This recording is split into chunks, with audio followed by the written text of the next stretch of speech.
ถือเป็นพันธะ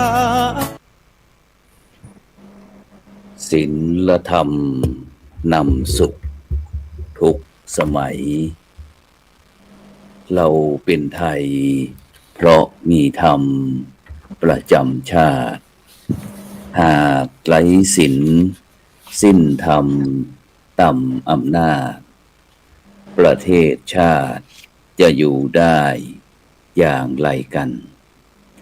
ขอกราบขอธรรมสวัสดีกับบรรดาท่านผู้ฟังแล้วก็ท่านผู้ชมทุกท่านที่กำลังติดตามรายการสังฆพัฒนาเพื่อประชาชนบทบาทพระสงฆ์ในยุค New Normal ทางช่องธรรมะเป็นทีมทีวีออนไลน์กลุ่มพระสงฆ์อุบาสกอุบาสิการ่วมกันเผยแผ่ธรรมะออนไลน์ไลฟ์สดทาง Facebook ทาง YouTube และสถานีวิทยุเครือข่ายคลื่นสีขาวชาวประชา8จังหวัดภาคเหนือทั้ง FM 104.50 เมกะเฮิรตซ์วัดฝ่ายหินจังหวัดเชียงใหม่พร้อมทั้ง Facebook พระครูโสพลปริยัติ Facebook พระครูอภิวัฒนวิกรมรองเจ้าคณะอำเภอดอยหล่อวัดปากทางเจริญ Facebook สหายธรรมหลวงปู่เขียววัดพุทธภาวนาเวสเตอร์โรดจากประเทศสวีเดน Facebook IDTO ทำเป็นทีมสากลพร้อมทั้ง YouTube วัดหลวงจอมคำเขมรัตน์นครเชียงตุง YouTube IDTO ทำเป็นทีมสากลพร้อมทั้งภาคีเครือข่ายทุกช่องทางซึ่งในค่ำคืนวันนี้เก้ากับผมอัตมภาพพระครูโสพลปริยัติก็ได้นำรายการสังฆพัฒนาเพื่อประชาชนมาพบกับบรรดาท่านผู้ฟังท่านผู้ชมเป็นประจำทุกคืนวันศุกร์เวลาตั้งแต่ 20 นาฬิกาเป็นต้นไปจนถึงเวลาประมาณ 21 นาฬิกา 30 นาทีนะชั่วโมงครึ่งนะซึ่งเราก็จะพบกันสนทนาแลกเปลี่ยนเรียนรู้ร่วมกันฉะนั้นก็บรรดาท่านผู้ฟังท่านผู้ชมก็สามารถนะที่จะส่งข้อความมาทางอินบ็อกซ์นะจะสนทนาผู้ร่วมรายการของเราก็ยินดีหรือว่าจะกดติดตามกดไลค์กดแชร์เพื่อเป็นธรรมทานยิ่งแชร์มากก็ได้บุญมากแชร์น้อยก็ได้บุญน้อยนะไม่แชร์ก็ไม่ได้บุญนะเพราะฉะนั้นตรงนี้มีความสำคัญนะฉะนั้นก็เลยเชิญชวนบรรดาท่านผู้ฟังท่านผู้ชมทุกท่านนะร่วมด้วยช่วยกันมีส่วนร่วมฉะนั้นในค่ำคืนวันนี้ก็เช่นเดียวกันบรรดาท่านผู้ฟังทั้งหลายนะก็วันนี้ก็ออกอากาศที่อาคารพระธรรมสิทธาจารย์อาคาร5ชั้นนะวัดพระสิงห์วรมหาวิหารนะที่เมืองเชียงใหม่นั่นก็ฝนตกนะในอำเภอเมืองเชียงใหม่ก็ฝนตกแล้วก็อีกหลายอำเภอนะซึ่งจะฝนตกตรงไหนบ้างนะคลื่นสัญญาณชัดเจนหรือไม่นะก็ส่งข้อความแจ้งมาทางอินบ็อกซ์ก็แล้วกันฉะนั้นวันนี้เราจะไปพบกับผู้ร่วมรายการของเราก่อนวันนี้เราไปเปิดตัวที่เมืองแพร่ก็แล้วกันไปที่ผู้ช่วยศาสตราจารย์สุพจน์ จากศูนย์ไก่เกลี่ยข้อพิพาทภาคประชาชนจากจังหวัดแพร่เจริญพรอาจารย์สุพจน์ครับกราบนมัสการครับพระเดชพระคุณครับผมแล้วก็ผู้ร่วมรายการทุกท่านครับตอนนี้เมืองแพร่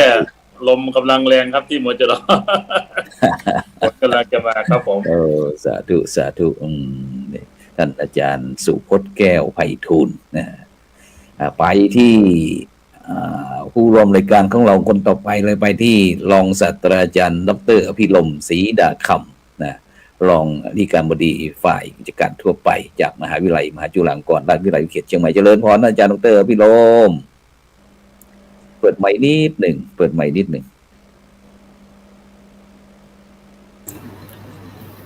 กราบนมัสการพระคุณเจ้าที่เคารพอย่างสูงทุกรูปครับผมอภิรมย์ศรีดาคำครับมาดเข้มเสียเหลือเกินวันนี้ ไปที่ผู้ร่วมรายการเราต่อไปที่ พระอาจารย์วิสิทธิตะวิสิทธโธผู้ช่วยศาสตราจารย์ดรจากมหาวิทยาลัยมหาจุฬาลงกรณราชวิทยาลัยวิเทศเชียงใหม่เลขานุการศูนย์ไก่เกลี่ยข้อพิพาทภาคประชาชนคณะสงฆ์จังหวัดเชียงใหม่นมัสการครับอาจารย์ดรวิสิทธิ์ครับผมครับถวายความเคารพครับท่านอาจารย์พระครูโสพลปริยัติและเจริญพรท่านอาจารย์ทั้งสองท่านนะครับมีรองศาสตราจารย์ดร.อภิดมแล้วก็อาจารย์พจน์นะครับจากมจร.วิเขตแพร่ครับผมแบ็คกราวด์ที่สวยจังเลยพระเดชพระคุณอาจารย์วิสิทธิ์รู้สึกว่าสง่างามมากเลยองค์พระปฏิมาใช่อยู่ที่ไหนเนาะภูเขาแห่งความสุขมีที่เดียวเท่านั้นในประเทศไทยที่ไหนเอ่ยเป็นหุบเขาแห่งความสุขนะครับที่เป็นทางผ่านเป็นการเชื่อมระหว่างความสัมพันธ์ระหว่างทางถ้าเราจะพูดถึงเนี่ยครับ3แผ่นดินเนี่ยนะครับต้องเดินทางมาทางนี้นะครับไม่ว่าเราจะไปทางออกไปทางที่จะไปทางพะเยาเนาะหรือแม้จะได้เราจะไปทางเชียงรายนะครับก่อนเป็นทางผ่านของทางที่มีพลังถ้าเรามาทางรอยสะเก็ดนะครับทางซ้ายมือเนี่ยนะครับเราจะเห็นหุบเขาที่งดงามที่สุดแต่ถ้าเข้าไปข้างในเนี่ยจะสัมผัสได้หุบเขาแห่งความสุขนะครับเป็นที่ตั้งของมหาวิทยาลัยสงฆ์ที่เชียงใหม่ครับฝนตกไหมอาจารย์ดร.วิสิทธิ์ที่ดอยสะเก็ดเด็ดสกอยดอยสะเก็ดฝนตกหรือเปล่าช่วงนี้อากาศตกครับตกเสร็จแล้วอากาศกำลังชุ่มฉ่ำเพราะว่าตอนนี้เราเป็นวันที่2ที่เราสมโภชองค์พระปฏิมาที่อยู่ข้างหลังผมนี่แหละครับวันนี้เนี่ยก็ขอเมตตาบารมีของปฐมนะครับปฐมมัทเทศนาของพระพุทธรูปเป็นพุทธเมตตาให้กับทางทุกท่านที่ได้ชมในการนี้ได้เป็นแบ็คกราวด์ข้างหลังนะครับได้เห็นว่านี่เป็นการสมโภชครั้งที่2วันที่2ครับอาจารย์มีถึงวันที่15ถึงวันที่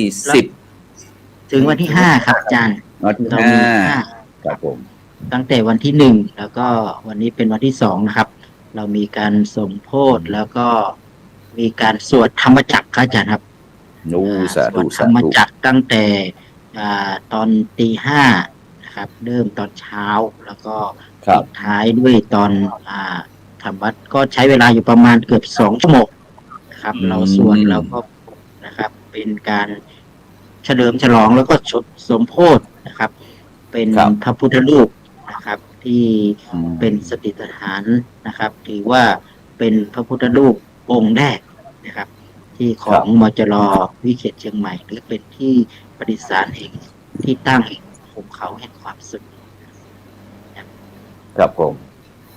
ฉะนั้นก็ในช่วงนี้ก็กิจกรรมนะครับอยู่ที่มจร.นะครับวิทยาเขตเชียงใหม่ที่ป่งกลุ่มนะครับป่งกลุ่มตำบลป่าเมี่ยงนะครับอำเภอดอยสะเก็ดจังหวัดเชียงใหม่ครับนี่ก็ตั้งแต่วันที่ถึงวันที่5นะครับวันที่5นะครับตั้งแต่วันที่30ครับวันพระเดชพระคุณครับขออนุญาตครับวันนี้เนี่ยผมนอนเฝ้าเลยกลัวพระพุทธรูปหาย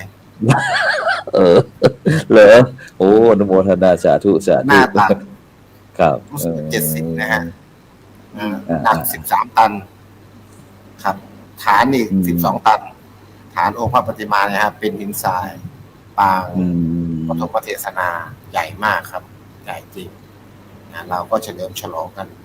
นะครับบุคลากรก็มานอนทำอาหารทำอะไรเลี้ยงแล้วก็สร้างความมั่นใจนะฮะเรียกว่ามั่นคงพอสมควรนะท่านเราเห็นแล้วแบบมันจิตใจฮึกเหิมพร้อมที่จะทำงานต่อสู้กับงานที่จะเกิดขึ้นข้างหน้านะครับที่เราจะคุยกันต่อไปนี้นะครับผมเตรียมรองรับเรียบร้อยแล้วครับโอ้สาธุสาธุฉะนั้นก็นมัสการนะครับอาจารย์พระครูพิสิทธิ์พัฒนสารนะครับท่านอาจารย์ประสุชาตินะครับนี่จากห้วยบงนะครับบอกว่าฟังจากขุนยวมนะครับนี่ประธานคณะทำงานศูนย์ไกลเกลี่ยนะครับคณะพระธรรมจาริกนะครับวันนี้เข้ามาแล้วก็คุณยานะครับคุณครูยาทองอิ่มนะครับนี่ก็ FC นะครับของช่องธรรมะเป็นทีมของเราซึ่งโดยเฉพาะในวันนี้นะครับในวันนี้ก็คงจะเป็น พิเศษนะที่เราได้มีโอกาสนะครับที่ได้มีการนิมนต์แล้วก็เจริญพรนะผู้ที่มีส่วนเกี่ยวข้องนะครับเกี่ยวกับเรื่องศูนย์ไก่เกลี่ยข้อพิพาทภาคประชาชนแล้วก็ซึ่งแม้กระทั่งสำนักงานพุทธศาสนาจังหวัดเชียงใหม่นะซึ่งถือว่าเป็นตัวแทนของสำนักงานพุทธศาสนาแห่งชาตินะครับแต่ไม่อาจจะติดขัดด้านเทคนิคยังเข้ามาไม่ถึง ฉะนั้นวันนี้แน่นอนละบรรดาท่านผู้ฟังท่านผู้ชมนะที่โดยเฉพาะเราก็จะมีความคุ้นเคยว่าเห็นว่าคุณเจ้าทำโน้นทำนี่เห็นบอกว่ามีงานในฐานะที่พระคุณเจ้าในปัจจุบันเนี่ยขององค์กรคณะสงฆ์เราเนี่ยมี6+1นะก็คือเรื่องการเผยแผ่การศึกษาการปกครองการสาธารณสงเคราะห์สาธารณูปการบ้างนะแล้วก็+1ก็คือเรื่องการสร้างพุทธมณฑลพุทธมณฑลประจำจังหวัดนี่เป็นต้นนะครับแต่ในปัจจุบันนี้นะบทบาทพระสงฆ์อย่างที่รายการบอกว่าสังฆพัฒนาเพื่อประชาชนบทบาทพระสงฆ์ในยุคนิวนอร์มอลฉะนั้นช่วงตั้งแต่เดือนมีนาเป็นต้นมาทางศูนย์ไก่เกลี่ยข้อพิพาทภาคประชาชนคณะสงฆ์จังหวัดเชียงใหม่นั้นก็ได้ทำกิจกรรมไปที่เลขาก็แล้วกันวันนี้เราไปที่ท่านอาจารย์ดร.วิสิทธิตาวิสิทธิโธก็แล้วกันได้คุยให้บรรดาท่านผู้ฟังท่านผู้ชมได้ฟังหน่อยว่าภารกิจศูนย์ไก่เกลี่ยข้อพิพาทภาคประชาชนหลังจากที่กี่ปีแล้วท่านอาจารย์ที่เราได้มีโอกาสที่ไปร่วมกันอบรมหลักสูตร5 วัน 4 คืนมันมากี่ปีแล้วเนี่ยครับผมก็เอาเป็นว่าเป็นโอกาสก็ผมใช้คำว่าความท้าทายได้โอกาสมากกว่าเนาะโอกาสได้ความท้าทายเราพูดถึงในยามที่บทบาทนะครับของมหาวิทยาลัยสงฆ์กับการทำให้พระพุทธศาสนามั่นคงนะครับโดยเฉพาะยิ่งก็คือมันมีการขับเคลื่อนโดยเฉพาะยิ่งก็คือว่างานภายใต้พันธกิจ6+1ที่อาจารย์พระครูโสพลพูดถึงนะครับแล้วก็หนึ่งในนั้นก็คือสิ่งที่สำคัญที่สุดก็คือการศึกษาเนาะก็คือมหาวิทยาลัยนะครับก็เมื่อปีจริงๆแล้วก็คือมีพรบหรือมีมติมหาเถรสมาคมก่อนหน้านั้นเมื่อปี63นะครับมันมีมติหนึ่งที่ทางกรมคุ้มครองสิทธิและเสรีภาพนะครับได้มีการไปถวายรายงานมติคณะกรรมการมหาเถรสมาคมขอความร่วมมือในการที่จะทำยังไงให้พระสงฆ์เป็นผู้นำในการช่วยเหลือเยียวยาครับเกิดข้อวิพากษ์กันหรืออะไรต่างๆนะครับแล้วก็พระสงฆ์เนี่ยเป็นผู้นำทางด้านจิตใจเนาะเวลามีการทะเลาะกันอะไรต่างๆก็พระสงฆ์ก็จะไปทำหน้าที่บทบาทในการที่จะเตือนสติให้กับทางญาติโยมนะครับแล้วก็เป็นตัวเชื่อมนะครับแล้วก็สลายความเกลียดชังหรือความมุ่งร้ายกันนะครับอันนี้ก็เป็นตั้งแต่อดีตมาจนถึงปัจจุบันนะครับทางกรมคุ้มครองสิทธิ์เนี่ยนะครับเขาก็มองเห็นว่าจริงๆแล้วพระสงฆ์จะต้องเป็นผู้นำเรื่องนี้เพราะสังคมเรามีข้อพิพาทกันเยอะมากนะครับจนในที่สุดเนี่ยบางทีก็ไม่สามารถที่จะแก้ไขกันได้นะครับฉะนั้นเราก็กลับไปที่ชุมชน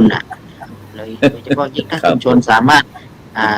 สลายความขัดแย้งกันในชุมชนได้หรือมีเกราะป้องกันที่ดีเนี่ยอันนี้ก็เป็นอันหนึ่งแล้วต่อมาก็เกิดจากพอมีแล้วเนี่ยพอเป็นมติแล้วเนี่ยเราคิดว่ามันเหมือนเป็นฟ้าเปิดครับใช่ครับพอฟ้าเปิดปุ๊บเนี่ยทางมหาวิทยาลัยนะครับโดยเฉพาะยิ่งก็คือมหาวิทยาลัยสงฆ์ที่เป็นจะรอครับซึ่งมติของเราได้เริ่มที่ของคณะสงฆ์นั้นปี64ครับอาจารย์เนาะ64ครับแล้วก็63นี่คือของทางมหาวิทยาลัยเนี่ยนะครับได้ขับความร่วมมือกับทางกรมครองสิทธิ์นะครับโดยมีท่านอธิการบดีนะครับเป็นผู้ลงนามในนามขับเคลื่อนว่าทำยังไงหลักสูตรเนี่ยนะครับที่จะมาสู่การ จัดการที่จะลงมาเชิงปฏิบัติการได้นะครับฉะนั้นมหาวิทยาลัยก็จึงนำหลักสูตรนี้มาให้บุคลากรในที่นี้เนี่ยหมายถึงบุคลากรเป็นผู้นำในมจร.แล้วก็เป็นผู้นำในคณะสงฆ์ครับได้มีโอกาสได้มาถ้าเป็นคณะสงฆ์ก็ตั้งแต่หลวงพ่อจังหวัดหลวงพ่อรองจังหวัดนะครับที่ได้เข้าสู่กระบวนการนี้นะในหลักสูตรนี้ส่วนทางมหาวิทยาลัยก็ต้องเป็นผู้บริหารระดับสูงไม่ว่าจะเป็นระดับรองอธิการบดีนะครับหรือว่าผู้อำนวยการนะครับทั้งหมดเนี่ยก็คือมีโอกาสที่เข้าไปเอาหลักสูตรนี้มาขยายครับในส่วนนั้นก็ทำมากันระยะหนึ่งนะครับแต่พอเรามาผมก็รู้สึกว่าเรามาช้าอยู่นิดหนึ่งนะเรามาช้าตั้งแต่ปี6มติมีตั้งแต่64เนาะจากสมพลเนาะแล้วเราเพิ่งมาเข้าไปเมื่อปีปี65นี้ไอประกาศตั้งคณะทำงานใช่65เรามีโอกาสเข้าไปเมื่อถ้าผมจำไม่ผิดคือมีนานะครับผมก็ได้รับโอกาสได้เข้าไปในส่วนหลักสูตรนี้นะครับเหมือนกับทางวิทยากรทั้งสองท่านนี่แหละนะครับอาจารย์สุพจน์กับอาจารย์พิโรมก็มีโอกาสได้เข้าไปแต่อาจารย์พิโรมนี้ในฐานะเป็นผู้บริหารระดับสูงก็ไปก่อนนะครับเข้าก่อนแล้วไปรุ่นที่9ก็ไปสัมผัสในหลักสูตรปีรุ่นเลข9ด้วยใช่ไหมอาจารย์ดร.พิโรมใช่ครับอาจารย์ผมเป็นรุ่นที่10ละอาจารย์ครับใช่รุ่นที่10นี่อาจจะเป็นรุ่นน้องๆไปละนะครับแต่พอเราได้ผมก็เห็นว่ามันเป็นเครื่องมือที่สำคัญอันหนึ่งนะครับในขณะที่พระสงฆ์หรือคณะสงฆ์เราเนี่ยนะครับกำลังที่จะหาเครื่องมืออันหนึ่งที่จะมาดูแลกันเนี่ยนะครับแล้วก็ทางสังคมเราก็มีข้อพิพาทกันพอสมควรนะครับตอนนี้เนี่ยพระสงฆ์นะครับจะต้องออกเป็นผู้นำในการที่จะมีความรู้ด้านนี้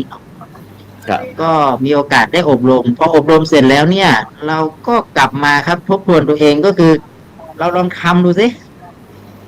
ในเมื่อมีโอกาสแล้วก็ลองหาพื้นที่นะครับตอนนั้นนี่เราก็มองถึงว่าถ้าเราจะเคลื่อนในบริบทของชุมชนของเราในจังหวัดเชียงใหม่เนี่ยเรามองถึง3ส่วนก็คือส่วนที่1ก็คือเป็นส่วนของคณะสงฆ์จะเอาคณะสงฆ์นะครับตัวแทนของคณะสงฆ์ในจังหวัดเชียงใหม่ยังไงอันที่2คือมหาวิทยาลัยนะครับแล้วก็เรามีพระบัณฑิตอาสาพระพื้นที่พัฒนาซึ่งบางทีก็มีชาติพันธุ์เนาะอันนี้เราก็เลยขอตั้ง30เลยนะครับมีศูนย์ทะเบียนก็ศูนย์คณะสงฆ์แล้วก็ไก่เกลี่ยข้อพิพาทของคณะสงฆ์จังหวัดเชียงใหม่แล้วก็มีมหาวิทยาลัยของมหาวิทยาลัยในส่วนอีกส่วนก็เป็นโครงการพระธรรมจาริกครับผมทีนี้พอเราตั้ง30แล้วทีนี้ก็สิ่งที่เราก็ไม่ได้ปกติเวลาตั้งศูนย์เนี่ยเขาก็ต้องมีข้อพิพาทเนาะประเด็นตัวชี้วัดของการข้อพิพาทก็คือว่าเราเนี่ยนะครับต้องไปพิพาทไปอยู่ในสถานการทางการคุยให้ประธานคณะทำงานศูนย์ไก่เกลี่ยข้อพิพาทภาคประชาชนของโครงการพระธรรมจาริกฟังด้วยเพราะวันนี้ท่านฟังอยู่นะครับอยู่ที่ขุนยวมบอกว่าอยู่ที่ขุนยวมพระครูพิสิทธิ์พัฒนาสารท่านอาจารย์สุชาติครับผมก็ปกติก็คือถ้ามีศูนย์ไก่เกลี่ยปุ๊บก็จะเกิดข้อพิพาทเนาะแต่ทีนี้เราในฐานะที่เรามองในลักษณะของความเป็นคณะสงฆ์แล้วก็มองถึงเราเจาะไปที่องค์ความรู้ครับเราคิดว่าไม่เกิดข้อพิพาทจะดีมากนะครับการที่เกิดข้อพิพาทก็คือเพราะเราไม่รู้ต่างหากเราไม่รู้เราไม่เข้าใจเพราะเราขาดองค์ความรู้แต่เมื่อใดก็ตามที่เรามีองค์ความรู้เนี่ยนะครับมันจะทำให้เรามีพลังแล้วก็เราก็จะมีเป็นเกราะป้องกันตัวเอง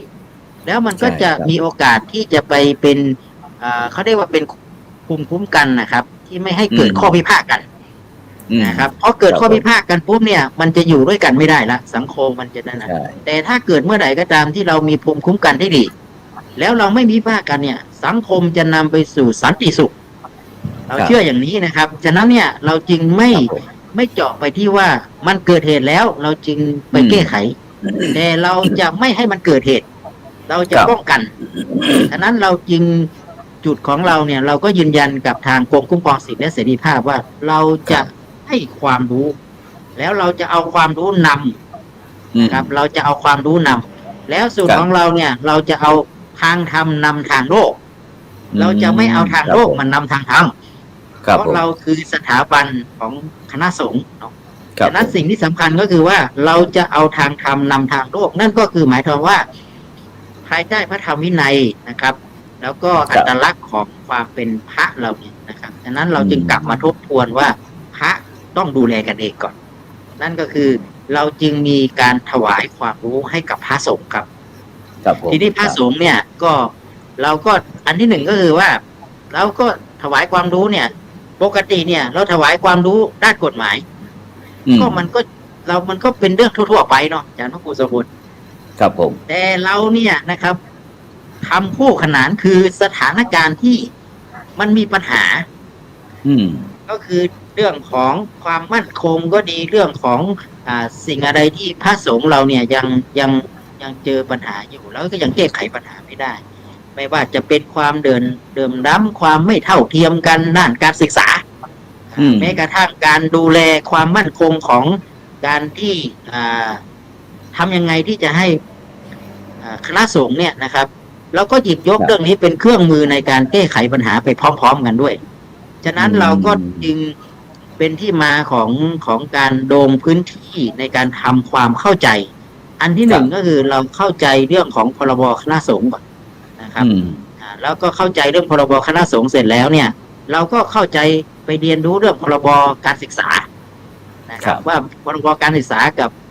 คณะสงฆ์เนี่ยมันเชื่อมโยงกันยังไงแล้วก็ไปดูพรบการศูนย์ไกลเกลี่ยของเราเนี่ยมันเกิดเพราะมีอะไรที่มันสุดท้ายเราก็ยังไปถึงพรบเรื่องของสิ่งที่มันเป็นสิทธิและเสรีภาพเนี่ยที่เราควรจะทำด้วยนะครับมันก็เลยเป็นที่มาของการลงพื้นที่ถวายความรู้แล้วก็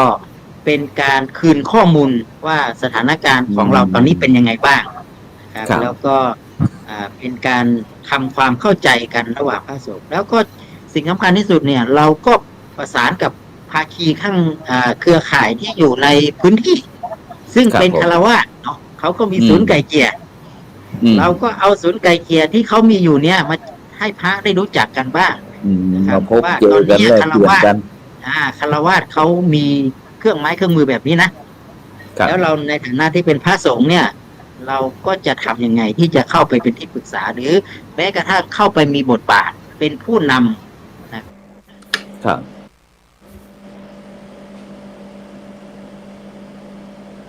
อ้าวครับผมไฟดับหรือเปล่าทำไมถึงมืดจัง อาจารย์พิโรมกับอาจารย์สุพจน์ได้ยินไหมอาจารย์สุพจน์ได้ยินครับพระเดชพระคุณครับผมได้ยินครับ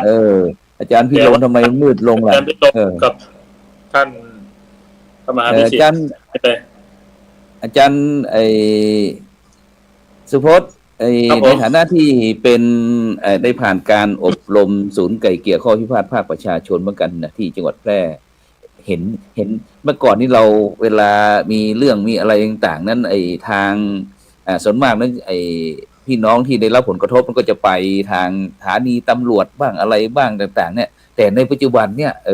เขามีศูนย์ไกล่เกลี่ยโดยเฉพาะข้อพิพาทภาคประชาชนแม้แต่คณะสงฆ์เนี่ยอาจารย์สุพจน์เห็นอะไรไหมที่ทางกระทรวงยุติธรรมถึงต้องมาใช้บริการพูดง่ายๆนะใช้บริการคณะสงฆ์เนี่ยมีความคิดเห็นอย่างไรถือว่าเป็นเรื่องปกติครับหรือว่าผิดปกติถ้าถามผมจริงก็ดีเพราะว่าทางพระสงฆ์อย่างที่ท่านอาจารย์วิสิทธิ์ได้พูดไปเนาะว่าเอาทางธรรมนำทางโลกตรงนี้ก็คือแก้ไขข้อปัญหาไว้ก่อนแต่เมื่อล่าสุดนี้ผมเห็นที่แพร่ก็มีศูนย์ไกล่เกลี่ยของที่แพร่อยู่นะแต่ว่าผมไม่ได้ไปถามว่าเป็นยังไงบ้างศูนย์ไกล่เกลี่ยเลยครับที่กาดน้ำทองแต่ว่าในส่วนของมจรเราก็ยังไม่ได้ตั้ง นะแต่ได้เห็นทางเชียงใหม่ทางลำพูนนะครับที่ว่าจะที่นำในความรู้ที่เราผ่านการอบรมมาแล้วเนี่ยเช่นอาจารย์วิสิทธิ์ก็กระตุ้นอยู่เรื่อยๆว่าตั้งศูนย์นะไกลเกลี่ยภาคของเรานะครับเพราะทุกวันนี้อย่างที่พระอาจารย์ว่าปัญหามันเกิดขึ้นมาเยอะนะแต่ละคนทุกวันนี้นี่ไหนอยู่ครอบครัวเดียวกันยังทะเลาะกันอยู่บ้านเดียวกันก็ทะเลาะกันอย่างเงี้ยเราจะแก้ไขปัญหาได้อย่างไรนะตรงนี้ก็ที่พระอาจารย์วิสิทธิ์ว่าเอาทางธรรมนำทางโลกก็ถือว่าเป็นการป้องกันและก็ให้ความรู้ไปในระดับหนึ่งที่พระสงฆ์เป็นแกนนำนะผมก็เห็นด้วยเป็นอย่างยิ่งเพราะว่าหนึ่งความเชื่อถือนะครับความเชื่อถือโดยเฉพาะอย่างยิ่งพระสงฆ์ที่มีความรู้นะอย่างเช่นอาจารย์พระครูโสพลปริยัติอาจารย์มหาพิสิทธิ์อย่างนี้นี่ก็คือได้ทำงานควบคู่ไปกับคณะสงฆ์และก็การศีล5หรืออะไรต่างๆไปเห็นมาหมดแล้วก็ได้นำความรู้ตรงนี้มาใช้นะผมก็ขอชื่นชมนะได้ก็ได้ฟังแล้วก็จะทางนำมาทางเชียงใหม่ที่จะมาที่แพร่ก็ยินดีด้วยอย่างยิ่งครับที่ปฏิบัติจะได้เป็นตัวอย่างในวันที่20นะครับอันนี้ก็ขอฟังไปก่อนนะครับพระเดชพระคุณครับผมอนุโมทนาซึ่งอาจารย์ก็ในฐานะที่เป็นเลขาคณะกรรมการศีล5คนเหนือเนี่ยเวลาเรานำคณะกรรมการลงไปตรวจเนี่ยเมื่อก่อนไม่รู้จักศูนย์ไก่เกลี่ยภาคประชาชนนี่นะเมื่อก่อนพระอาจารย์ไม่รู้จักเข้าไปก็จะเจอคณะกรรมการหมู่บ้านรักษาศีล5เนี่ยคุยให้ฟังบอกว่าเนี่ยถ้าภายในหมู่บ้าน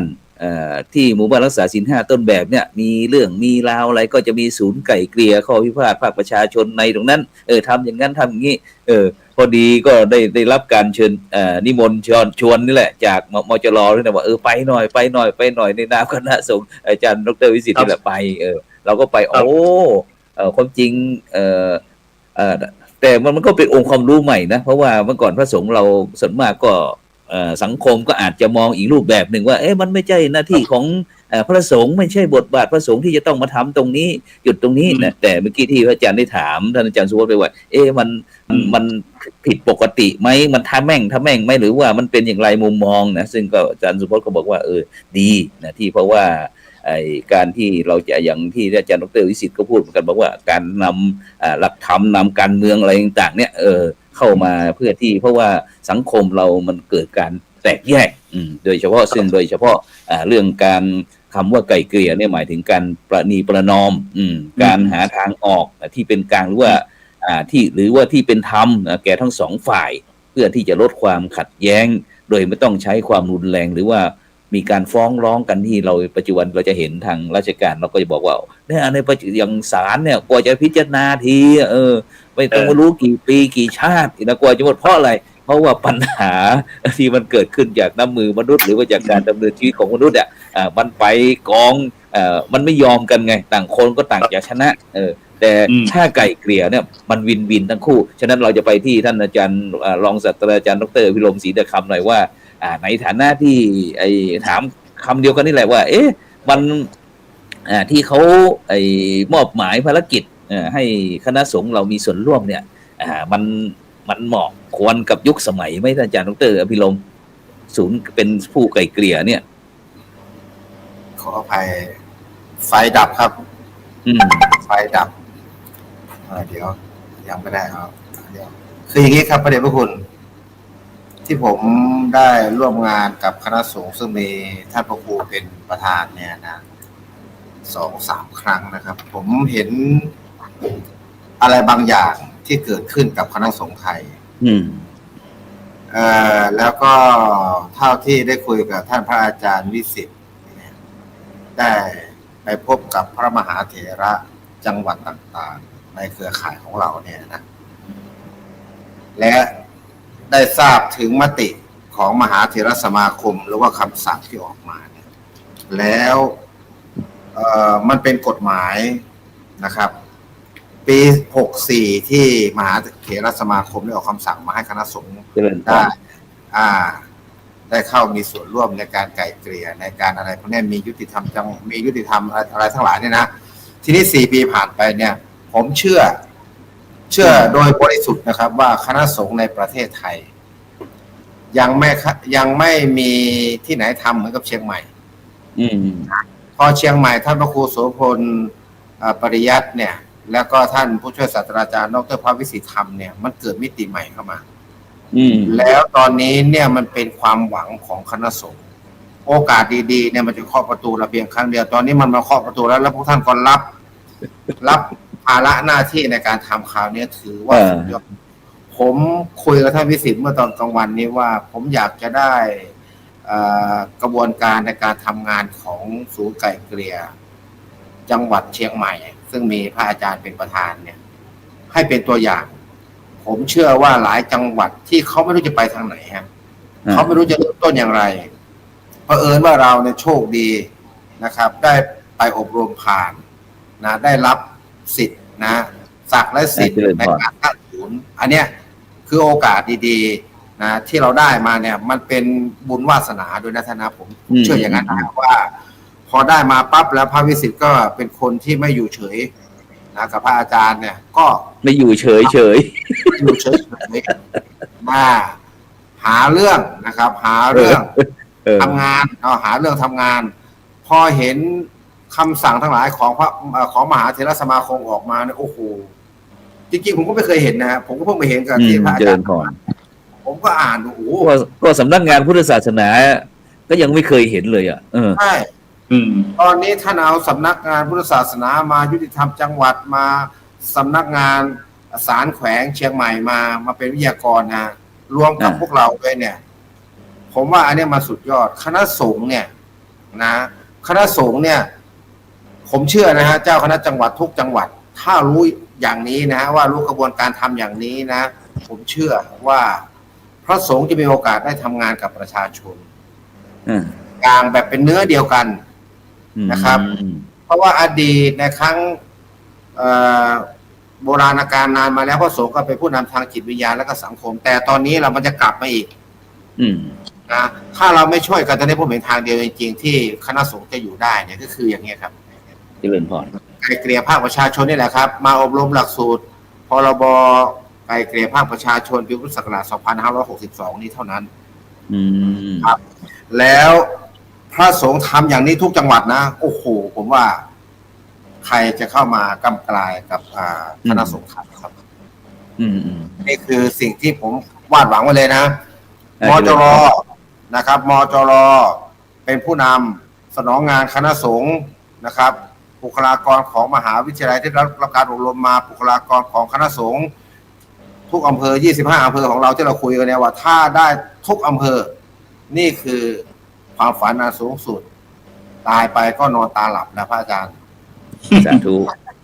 จริงตายไปก็นอนตาหลับแล้วจะทำอะไรถ้าไม่ทำสิ่งนี้ครับเอาไว้แค่นี้ก่อนผมมีรายละเอียดเรื่องอีกสาธุซึ่งบรรดาท่านผู้ฟังท่านผู้ชมตอนนี้เราก็กำลังคุยกันเรื่องการศูนย์ไกล่เกลี่ยข้อพิพาทภาคประชาชนนะซึ่งในปัจจุบันนี้ได้มีการทำ MOU อะไรต่างๆที่ได้ตามมติมหาเถรสมาคมเนี่ยได้ให้คณะสงฆ์แต่ละจัง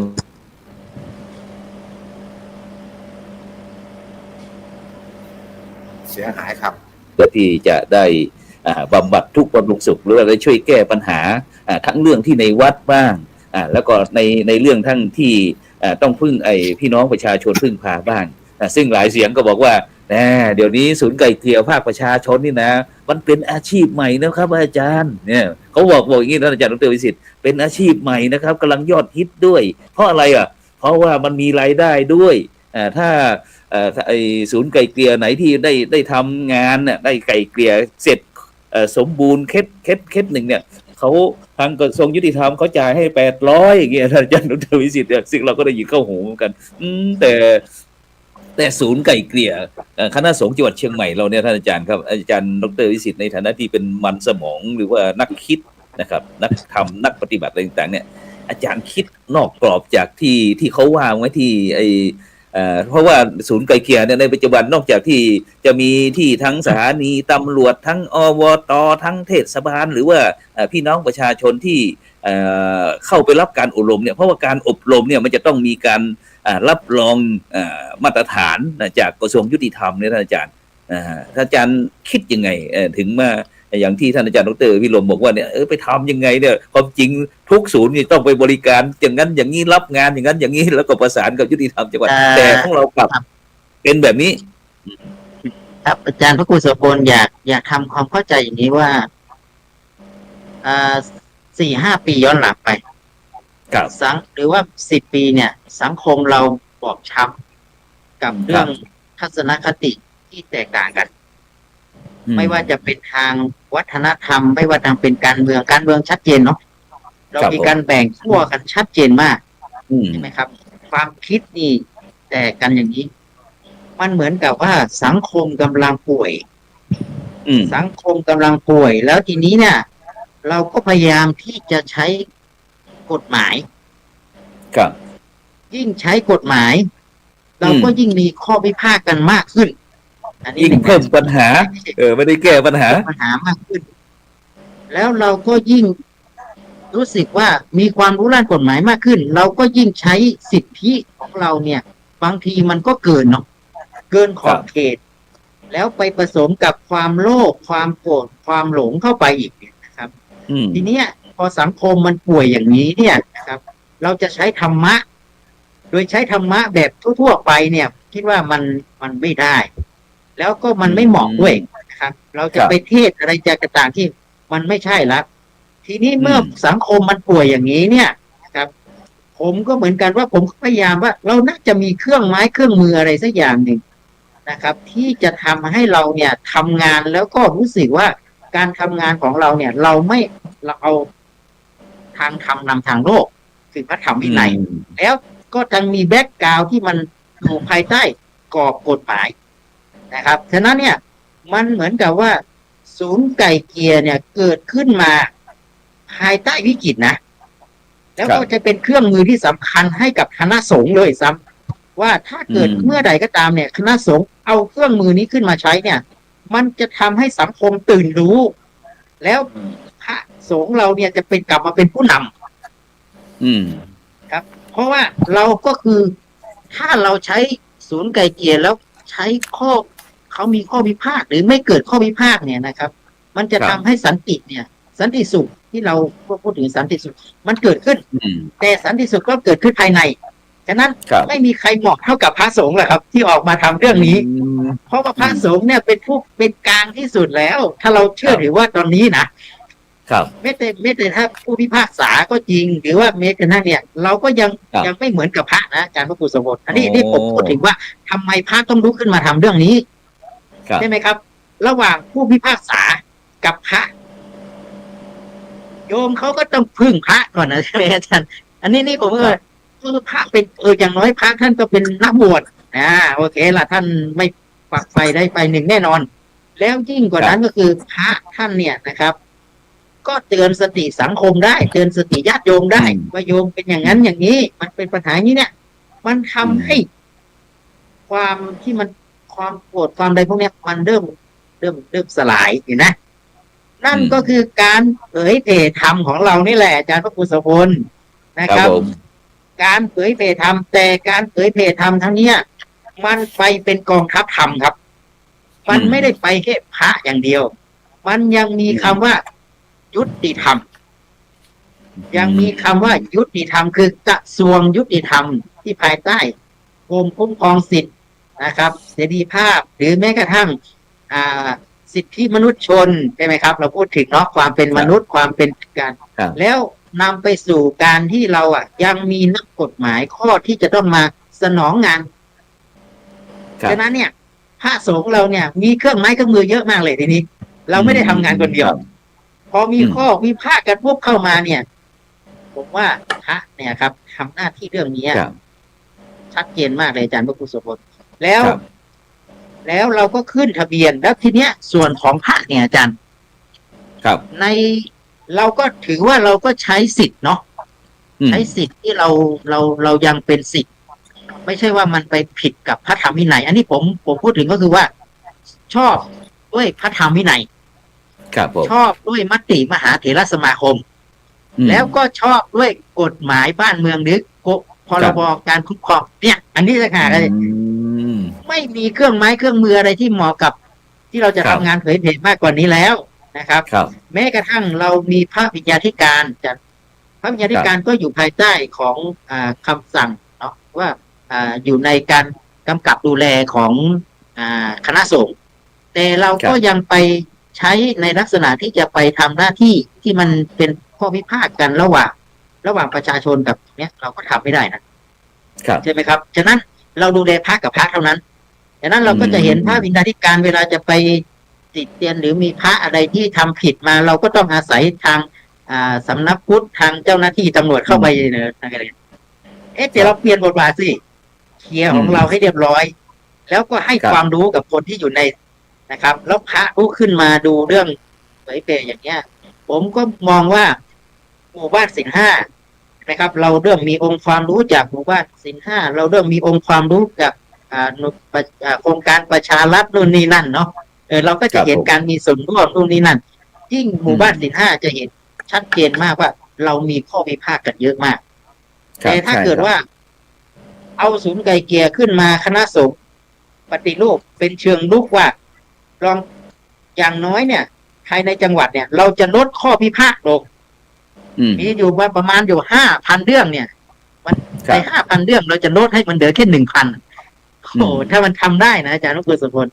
มันจะเกิดความสุขของชุมชนแล้วก็ทุกคนก็จะเป็นที่พึ่งว่าพระสงฆ์เราจะเป็นที่พึ่งของชุมชนได้สังคมอันนี้ผมอยากให้เห็นก่อนว่า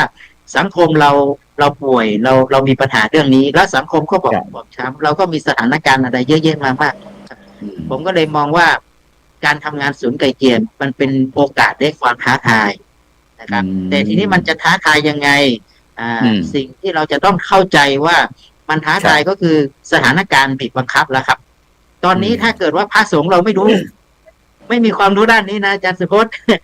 นะครับเราก็จะเป็นเหยื่อที่เหมือนกับอาจารย์พิรมพูดนี่แหละนะครับถ้าพระสงฆ์เราไม่รู้เรื่องนี้เนี่ยนะครับญาติโยมหรือคนที่เขาจะใช้ช่องทางที่จะมาข่มขู่เพราะว่าเราเป็นกลุ่มบอบบางนะครับเราเป็นกลุ่มบอบบางเพราะถ้าเราไม่มีความรู้ด้านนี้เนี่ยนะครับก็จะมีบางคนที่ฉวยโอกาสเข้ามานะครับเพื่อที่จะมาทำร้ายหรือแม้กระทั่งมาว่าร้ายกล่าวร้ายคณะสงฆ์เห็นไหมครับเราก็เจอที่เชียงใหม่สถานการณ์ที่ผ่านมาเราก็เห็นนะครับซึ่งอาจารย์พิรมก็หนึ่งในนั้นใช่ไหมครับที่ต้องไปออกไปปกป้องนะครับพระสงฆ์อย่างเงี้ยผมคิดว่าพอเรามีศูนย์ไกลเกลี่ยผมเชื่อเลยครับไม่พระคณะสงฆ์เนี่ยจะมีความเข้มแข็งให้ได้แล้วก็จะมีผมคิดว่ามันจะมีทรงพลังนะอาจารย์พระครูโสพลผมทรงพลังจากที่เราถวายความรู้ไปเนี่ยเราเห็นเลยว่าทางยุติธรรมก็ดีเนาะเขามีความสุขแล้วก็เหมือนกับว่าเป็นที่พึ่งให้กับทางกระทรวงยุติธรรมได้ชัดมากอีกอันหนึ่งเราก็เห็นศูนย์ไกลเกลี่ยที่เป็นภาคประชาสังคมเขาก็ตกใจนะเขาก็พระอาจารย์เขาก็ขึ้นมาพระมาทำงานอย่างนี้โอ้ดีใจมากเลยว่าบางคนนี่ลงมากราบเลยนะอาจารย์สุพจน์ประธานศูนย์ไกลเกลี่ยของคฤหัสถ์ที่เป็นสังกัดอยู่ในเทศบาลลงมากราบเลยอาจารย์มีด้วยหรือเนี่ยไม่เคยเห็นใช่ไหมครับเพราะมันรู้สึกว่าเขามีพลังแล้วเหมือนกับว่าเขามีพระเป็นที่พึ่งที่ผ่านมานี่คือศูนย์ไกลเกลี่ยอยู่ที่วัดก็จริงเนี่ยนะครับแค่ติดกับวัดแต่ตอนนี้เนี่ยเขามีโอกาสได้ไปนิมนต์พระมาร่วมเป็นพื้นที่ด้วยและยิ่งกว่านั้นก็คือเขากำลังเข้าใจว่าที่ผ่านมานี่เขาตั้งศูนย์ไกลเกลี่ยเนี่ยก็ของงบประมาณนะจากกองทุนยุติธรรมก็ลำบากเลยไม่รู้จะเขียนยังไงไม่นั่นจะในปรากฏว่าเราเขียนโครงการแล้วขอก็ประมาณได้เนี่ยเขาก็ทึ่งกับอีกพระอาจารย์มาให้ความรู้สิเห็นไหมเราก็เป็นการบริการวิชาการอีกดังนั้นเนี่ยจากการที่เป็นพระทำศูนย์ไกลเกลี่ยตอนนี้ต้องไปบรรยายให้กับทางศูนย์ได้ฟังว่าการเขียนโครงการแบบนี้นะแล้วก็เสนอเห็นไหมพอเราไปให้ความรู้เนี่ยมันก็เกิดไอ้ส่วนที่เป็นที่เราเรียกว่าบริการวิชาการของบทบาทของมหาวิทยาลัยกับการบริการชุมชนมันก็เห็นชัดมากเลยแล้วก็ทำให้เขาเนี่ยได้โครงการเพื่อได้งบประมาณกองทุนยุติธรรมเนี่ยก็มีการมอบให้ทุนกับทางพื้นที่ไปทำงานเห็นไหมมันเหมือนกับเราเนี่ยเราได้ให้ทั้งความรู้แล้วเชื่อเลยว่าถ้ามีการอบรมให้ความรู้กันบ่อยๆทำเรื่องนี้บ่อยๆในตอนนี้เนี่ยต้องไปบรรยายแล้ว ต้องไปถวายความรู้ถ้าพระสงฆ์ก็ถวายความรู้เรื่องความรู้เสร็จแล้วฆราวาสก็ต้องไปสอนให้เขาเขียนโครงการการสอนเขียนโครงการเลยเนี่ยเขียนโครงการร่วมกันอย่างเงี้ยเหมือนกับว่าเราก็เป็นบทบาทเป็นผู้นำการเปลี่ยนแปลงแล้วอีกอันหนึ่งก็คือคณะสงฆ์เราเนี่ยเรามีพระบางกลุ่มเนาะอาจารย์เนาะบางกลุ่มเนี่ยท่านลุกขึ้นมาทำงานอยู่ข้างชาวบ้านนะครับเวลามีข้อพิพาทอะไรก็เป็นผู้นำชาวบ้านนะครับออกพื้นที่อะไรพวกเนี้ยแต่เราไม่มีพัฒนาใช่แต่ท่านไม่มีคล้ายๆว่าไม่มีสิ่งที่จะคุ้มครองท่านเลยใช่ไหมครับเวลามันมีการทะเลาะกันหรืออะไรนี่ท่านไปก็ท่านก็เลิกฟังละเห็นไหมเหมือนกับท่านก็เป็นแบบฟังอยู่กับชาวบ้านหรือแม้ว่ามีโครงการบางอย่างที่เข้ามาในชุมชนแล้วมันทำให้ชาวบ้านเนี่ยเกิดการแตกแยกกันนะครับท่านก็เข้าไปแก้ไขแต่ท่านไปในฐานะอะไรล่ะท่านก็บอกว่าในฐานะความเป็นพระท่านมันไม่ใช่กิจของสงฆ์นะท่านจะไปยังไงเห็นไหมแล้วทีเนี้ยท่านไปได้ยังไงแล้วก็มันจะถึงแม้เราเข้าไปปุ๊บเราก็เป็นผู้ถูกเลือกที่จะต้องอยู่ข้างอย่างนั้นเนี่ยมันก็เหมือนกับลักษณะอีกฝั่งหนึ่งก็จะมามองว่าพระนะครับก็จะมามุ่งร้ายพระอีกเห็นไหมแต่เมื่อถ้าเราเป็นศูนย์ไกลเกลี่ยมันคือการทำความเข้าใจกันการหาแนวทางออกร่วมกันฉะนั้นบทบาทของพระผมว่าถ้าเรามีศูนย์ไกลเกลี่ยเนี่ยก็จะเป็นเกราะป้องกันท่านด้วยอาจารย์ผู้ทรงครับโดยเฉพาะก็คือถ้าท่านอยู่ในศูนย์ไกลเกลี่ยเนี่ยนะท่านก็จะได้ไม่ต้องอึดอัดท่านจะอยู่ตรงกลางแล้วก็แก้ปัญหาทั้งสองฝ่ายเพื่อหาทางออกร่วมกันผมก็ว่าเป็นเครื่องมือที่สำคัญมากเลยครับครับสาธุครับอาจารย์ไพฑูรย์ว่าไงอาจารย์สุพจน์แก้วไพฑูรย์ว่าไงผมก็เห็นด้วยอย่างยิ่งนะพระอาจารย์ที่ว่าตรงที่ว่าศูนย์ไก่เกลี่ยที่ผ่านการอบรมหรือที่เราไปอบรมมาแล้วก็ได้ใบตัวนั้นก็คือเป็นเกราะอีกตัวหนึ่งจากที่อาจารย์พิสิทธิ์พูดนะว่าถ้าพระไปปุ๊บเข้าข้างโยมทั้งสองฝั่งสองฝ่ายนี่แต่ละคนมาปุ๊บก็ถ้าคนกลุ่มนี้มาปุ๊บไอ้กลุ่มนี้ไม่เข้าวัดเนี่ยแล้วพระที่อยู่ตรงกลางเนี่ยเราจะทำให้ประชาชนนี่ทั้งสองคนนี่สมัครสมานสามัคคีได้ยังไงนะครับเพราะฉะนั้นก็เลยว่าตรงที่ทุกครั้งนี่เหมือนพระอาจารย์พูดว่าตอนนี้นี่สังคมป่วยเพราะว่าเรื่องเศรษฐกิจมาก็ยิ่งจะป่วยหนักอีกนะพระอาจารย์เศรษฐกิจทุกวันนี้มาป่วยหนักปุ๊บคนขัดแย้งกันคนทะเลาะกันก็เพราะว่าหนึ่งเดี๋ยวมันนี่โลภกดลงนั่นเองนะพอโลภกดลงไปปุ๊บทุกคนนี่ต้องการที่จะเอาตัวรอดยังไงก็หาทางวิถีทางที่ว่าจะสู้ด้วยกฎหมายถามว่ากฎหมายบางทีปุ๊บนี่ถ้าเขาไปจ้างทนายอย่างที่ว่าจะมีเงินไหมเขาเรียกแล้วเหมือนเราไปหาหมอไปเรียนหนังสือปุ๊บนี่เขาไปถามบอกว่ามีเงินเท่าไหร่แต่ว่าหมอบอกให้บินมาปุ๊บเราต้องจ่ายตามนั้นนะเพราะฉะนั้นมาปุ๊บนี่ก็คือศูนย์ไกลเกลี่ยก็เป็นที่พึ่งทางจิตใจแล้วก็ถ้ามีพระสงฆ์นำอย่างที่พระอาจารย์พระครูโสพลและอาจารย์พิสิทธิ์เป็นผู้นำอย่างนี้นี่ทำงานอะไรต่างๆเห็นเป็นประจักษ์อยู่แล้วว่าการที่เราจะเข้าไปปุ๊บพระเข้าไปตัวมันซอฟอย่างหนึ่งแล้วก็คือจิตใจมันอ่อนน้อมถ่อมตนที่เราได้เรียนมาปุ๊บก็อบรมมาวิธีการอะไรต่างๆเหล่านี้นี่สามารถที่จะช่วยได้ก็พระสงฆ์เป็นตัวนำแล้วก็มีตัวเกาะอย่างที่ว่านี้ก็คือแม้กระทั่งว่าอัยการระดับสูงหรือยุติธรรมต่างๆก็เอาพระพรหมบัณฑิตของเราไปพระพรหมบัณฑิตอุปนายกมจรแล้วก็ท่านอาจารย์น่าจะเริ่มพรศาสตราจารย์หันษาที่ไปอบรมล่าสุดที่เห็นนะก็พูดถึงอะไรก็คือพูดเรื่องความสงบสุขเรื่องสันติภาพอยู่ตลอดแต่ทำยังไงจะให้คนมีจิตใจที่สงบที่จะแก้ก็คือเราก็มาหาหลักธรรมของพระพุทธศาสนาของเราเหมือนเดิมทุกคนมีหมดหลักธรรมก็คือไปอริยสัจสี่เนาะพระอาจารย์ที่เขาพูดถึงแล้วก็หาทางออกที่เราจะหาทางออกร่วมกันก็คือศูนย์ไกลเกลี่ยที่มีพระสงฆ์เป็นแกนนำแล้วก็ทั้งสองฝ่ายก็มีถ้าไกลเกลี่ยก็คือวินซิทูเอชั่นทุกฝ่ายทำความเข้าใจตกลงกันไม่ได้เสียญาติพี่น้องไม่ได้เสียพี่เสียน้องขณะทุกวันนี้นี่ถ้าเห็นข่าวอาจารย์ดูข่าวปุ๊บนี่จะคนฆ่ากัน แทงกันขับรถชนกันขับรถอะไรต่างๆโอ้เนี่ยสังคมมันป่วยเราจะเยียวยาอย่างไงก็ศูนย์ไกลเกลี่ยที่พระอาจารย์เห็นอาจารย์อภิรมย์พระอาจารย์เห็นตั้งทางเชียงใหม่โอ้ทำงานสนุกสนานเนาะแล้วก็จะได้แชร์ประสบการณ์ตรงนี้นะทางแพทย์ก็จะได้รับคำแนะนำว่าขบวนการอะไรต่างๆแต่ก็ขอชื่นชมในการทำงานของพระอาจารย์ทั้งสองรูปและก็ทางเชียงใหม่ที่เป็นแกนนำจริงๆที่จะให้ความรู้กับพระสงฆ์และก็เป็นเกราะกำบังของท่านเพื่อจะนำธรรมะให้กับชาวโลกแล้วก็ให้เกิดสังคมสันติสุขครับก็ขอเพิ่มเติมครับอาจารย์ซึ่งบรรดาท่านผู้ฟังท่านผู้ชมนะซึ่งในขณะนี้ก็กำลังติดตามรายการสังฆพัฒนาเพื่อประชาชนบทบาทพระสงฆ์ในยุคนิวนอร์มอนวันนี้เราสนทนากันบอกว่ายุคใหม่ทำไมต้องไกล่เกลี่ยยุคใหม่ทำไมต้องไกล่เกลี่ยนะซึ่งเราเห็นอาจารย์ทั้งอาจารย์ดร.วิสิทธิ์ทั้งอาจารย์ผู้ช่วยศาสตราจารย์สุพจน์พร้อมทั้งอาจารย์รองศาสตราจารย์ดร.พิรมได้พูดกันบอกว่าในสังคมในปัจจุบันเนี่ยสังคมไทยเรา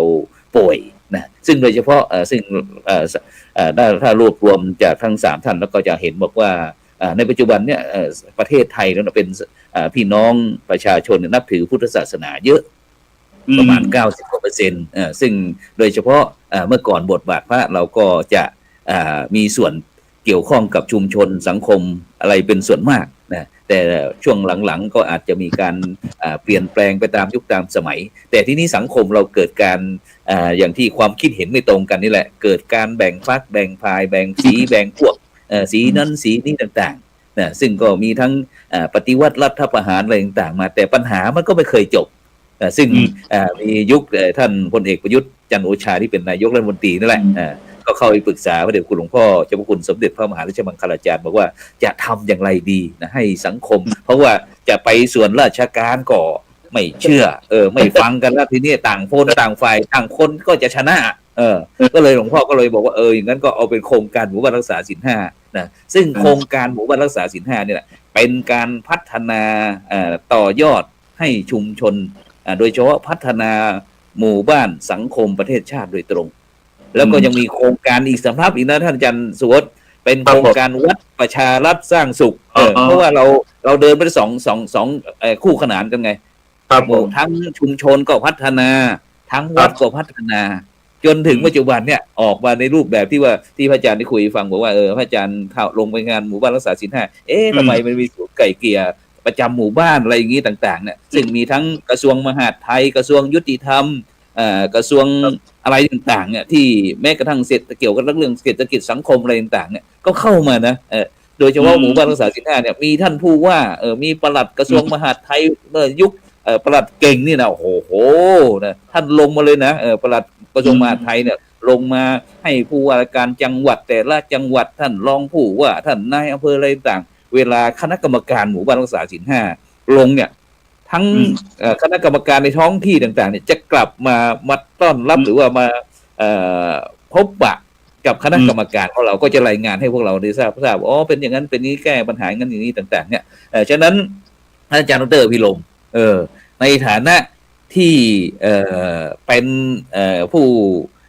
สนองงานคณะสงฆ์เกี่ยวกับเรื่องการจัดการศึกษาการอะไรต่างๆที่มหาวิทยาลัยมหาจุฬาลงกรณ์ของเราเนี่ยท่านอาจารย์พิรมได้เห็นโครงการเหล่านี้ออกมาแล้วมีความคิดเห็นอย่างไรบ้างตอนนี้สังคมเราได้รับการฟื้นฟูหรือว่ามันแย่กว่าเดิมไหมหรือว่าดีขึ้นเปิดไมค์นิดหนึ่ง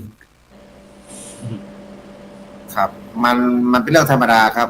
มันในการเปลี่ยนแปลงมันธรรมดายังไงธรรมดาก็คือว่ามันเป็นเพียงการเปลี่ยนแปลงทางด้านสังคมเท่านั้นไม่มีอะไรพิเศษครับนะไม่ว่าจะเป็นยุคเทคโนโลยีเข้ามาถึงพวกเราเนี่ยนะถ้าเป็นในอดีตอัศจรรย์มากในอดีตมีการปฏิวัติรัฐประหารมีเจ้าพ่อเป็นผู้นำประเทศนะมีสสต้องมีผู้ทรงอิทธิพลแต่ตอนนี้ก็เปลี่ยนไปหมดนะครับเปลี่ยนไปหมดต่อจากนี้ไปก็จะเปลี่ยนไปอีกครับพระสงฆ์ก็จะทำหน้าที่ไม่เหมือนเดิม ต่อจากนี้ถ้าเหมือนเดิมก็เตรียมได้นะครับเตรียมได้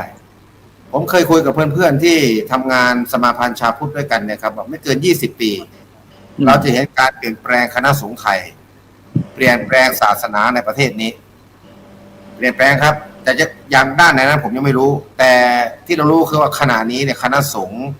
จังหวัดเชียงใหม่ก็แล้วการโฟกัสมาที่เรากำลังเปลี่ยนแปลงแต่กำลังเปลี่ยนแปลงในมิติที่คนอื่นเขาคณะสงฆ์ยังไม่ได้ทำก็จะเกิดปรากฏการณ์กับที่นี่แหละที่เรานั่งกันอยู่นี่แหละซึ่งมีพระครูโสพลเป็นแม่ทัพใหญ่เนี่ยครับก็จะเป็นประวัติศาสตร์ถ้าอันนี้นะจริงๆแล้วเนี่ยผมอยากจะโฟกัสมาทางพวกเรามากกว่าที่อบรมผ่านการอบรมไกล่เกลี่ยภาคประชาชนแล้วได้รับใบอนุญาตแล้วเนี่ยแล้วมาพูดคุยกันใหม่มาประชุมกันแล้วพูดคุยกันใหม่ตั้งโปรแกรมใหม่แล้วก็มาบอกว่าตอนนี้พวกเราทำงานอย่างเงี้ยทำงานแบบนี้แล้วเดินทางมาถูกแล้วพวกท่านเห็นยังไงพวกท่านเห็นกันยังไงคือจริงๆแล้วนะผมอยากจะเปิดตัวอีกครั้งหนึ่งนะว่าถ้าเราจัดอีกครั้งหนึ่งที่ไหนก็แล้วแต่นะครับผมอยากจะให้เกิดนำเขาเรียกว่าโอเวอร์วิวโอเวอร์วิวก่อนที่จะเข้ารับการอบรมมาก่อนที่จะพูดเรื่องต่างๆนะครับโอเวอร์วิวก็คือว่าที่เรามาเนี่ยนะคำสั่งมหาเถรสมาคมเอามาให้ดูก่อนให้พระสงฆ์ดูก่อนนะอันนี้มิติของพระสงฆ์นะให้พระสงฆ์ดูก่อนเป็นยังไงนะมันจะมีไก่ที่นั่นมันจะมีอะไรข้อมูลอย่างนั้นโอ้โหดีมากครับแล้วคณะสงฆ์เป็นยังไงอย่างเงี้ยคณะสงฆ์ตอบสนองที่ไหนแล้วนะตอนนี้ผมคิดว่ามหาเถรสมาคมเนี่ยอยากจะดูหรือเปล่าไม่รู้ว่าหลังจากมีมติตัวนี้ให้กับคณะสงฆ์ในประเทศนี้แล้วเนี่ยว่ามีพระสงฆ์จังหวัดไหนบ้างที่ทำถ้าไม่มีคำสั่งนั้นคืออะไรแต่ถ้าเกิดมีสรุปก็คือมีเชียงใหม่ตัวนี้มีเชียงใหม่ทำแล้วนะรูปแบบผมว่ามันควรจะเข้ามหาเถรสมาคมท่านพระครูโสพลปริยัติกับผู้ช่วยศาสตราจารย์ดร.พระวิสิทธิตวิสิทธิโตควรไปแถลงการในมหาเถรสมาคมทำหนังสือไปชี้แจงว่าขณะนี้เนี่ยมติตัวเนี้ยได้ทำแล้วทำยังไงอย่างนี้ครับทีนี้ที่ผมบอกว่าโอเวอร์วิวก่อนก็คือว่าพูดถึงคำสั่งพูดถึงมติของมหาเถรสมาคมเสร็จแล้วก็ทำเป็น PowerPoint เลยนะแล้วก็มีกระบวนการทำงานตึ้งอย่างเงี้ยนะเสร็จแล้วเราก็ค่อยเข้าไปในเนื้อหาสาระที่เราจะคุยกันกับคณะสงฆ์เสร็จแล้วพระสงฆ์เนี่ยเขาก็อยากจะรู้ท่านก็อยากจะรู้ว่าท่านอยู่จะปลอดภัยในชีวิตและทรัพย์สินในวัดของท่านไหมในคณะสงฆ์เนี่ยท่านอยู่เนี่ยท่านจะมีความปลอดภัยไหม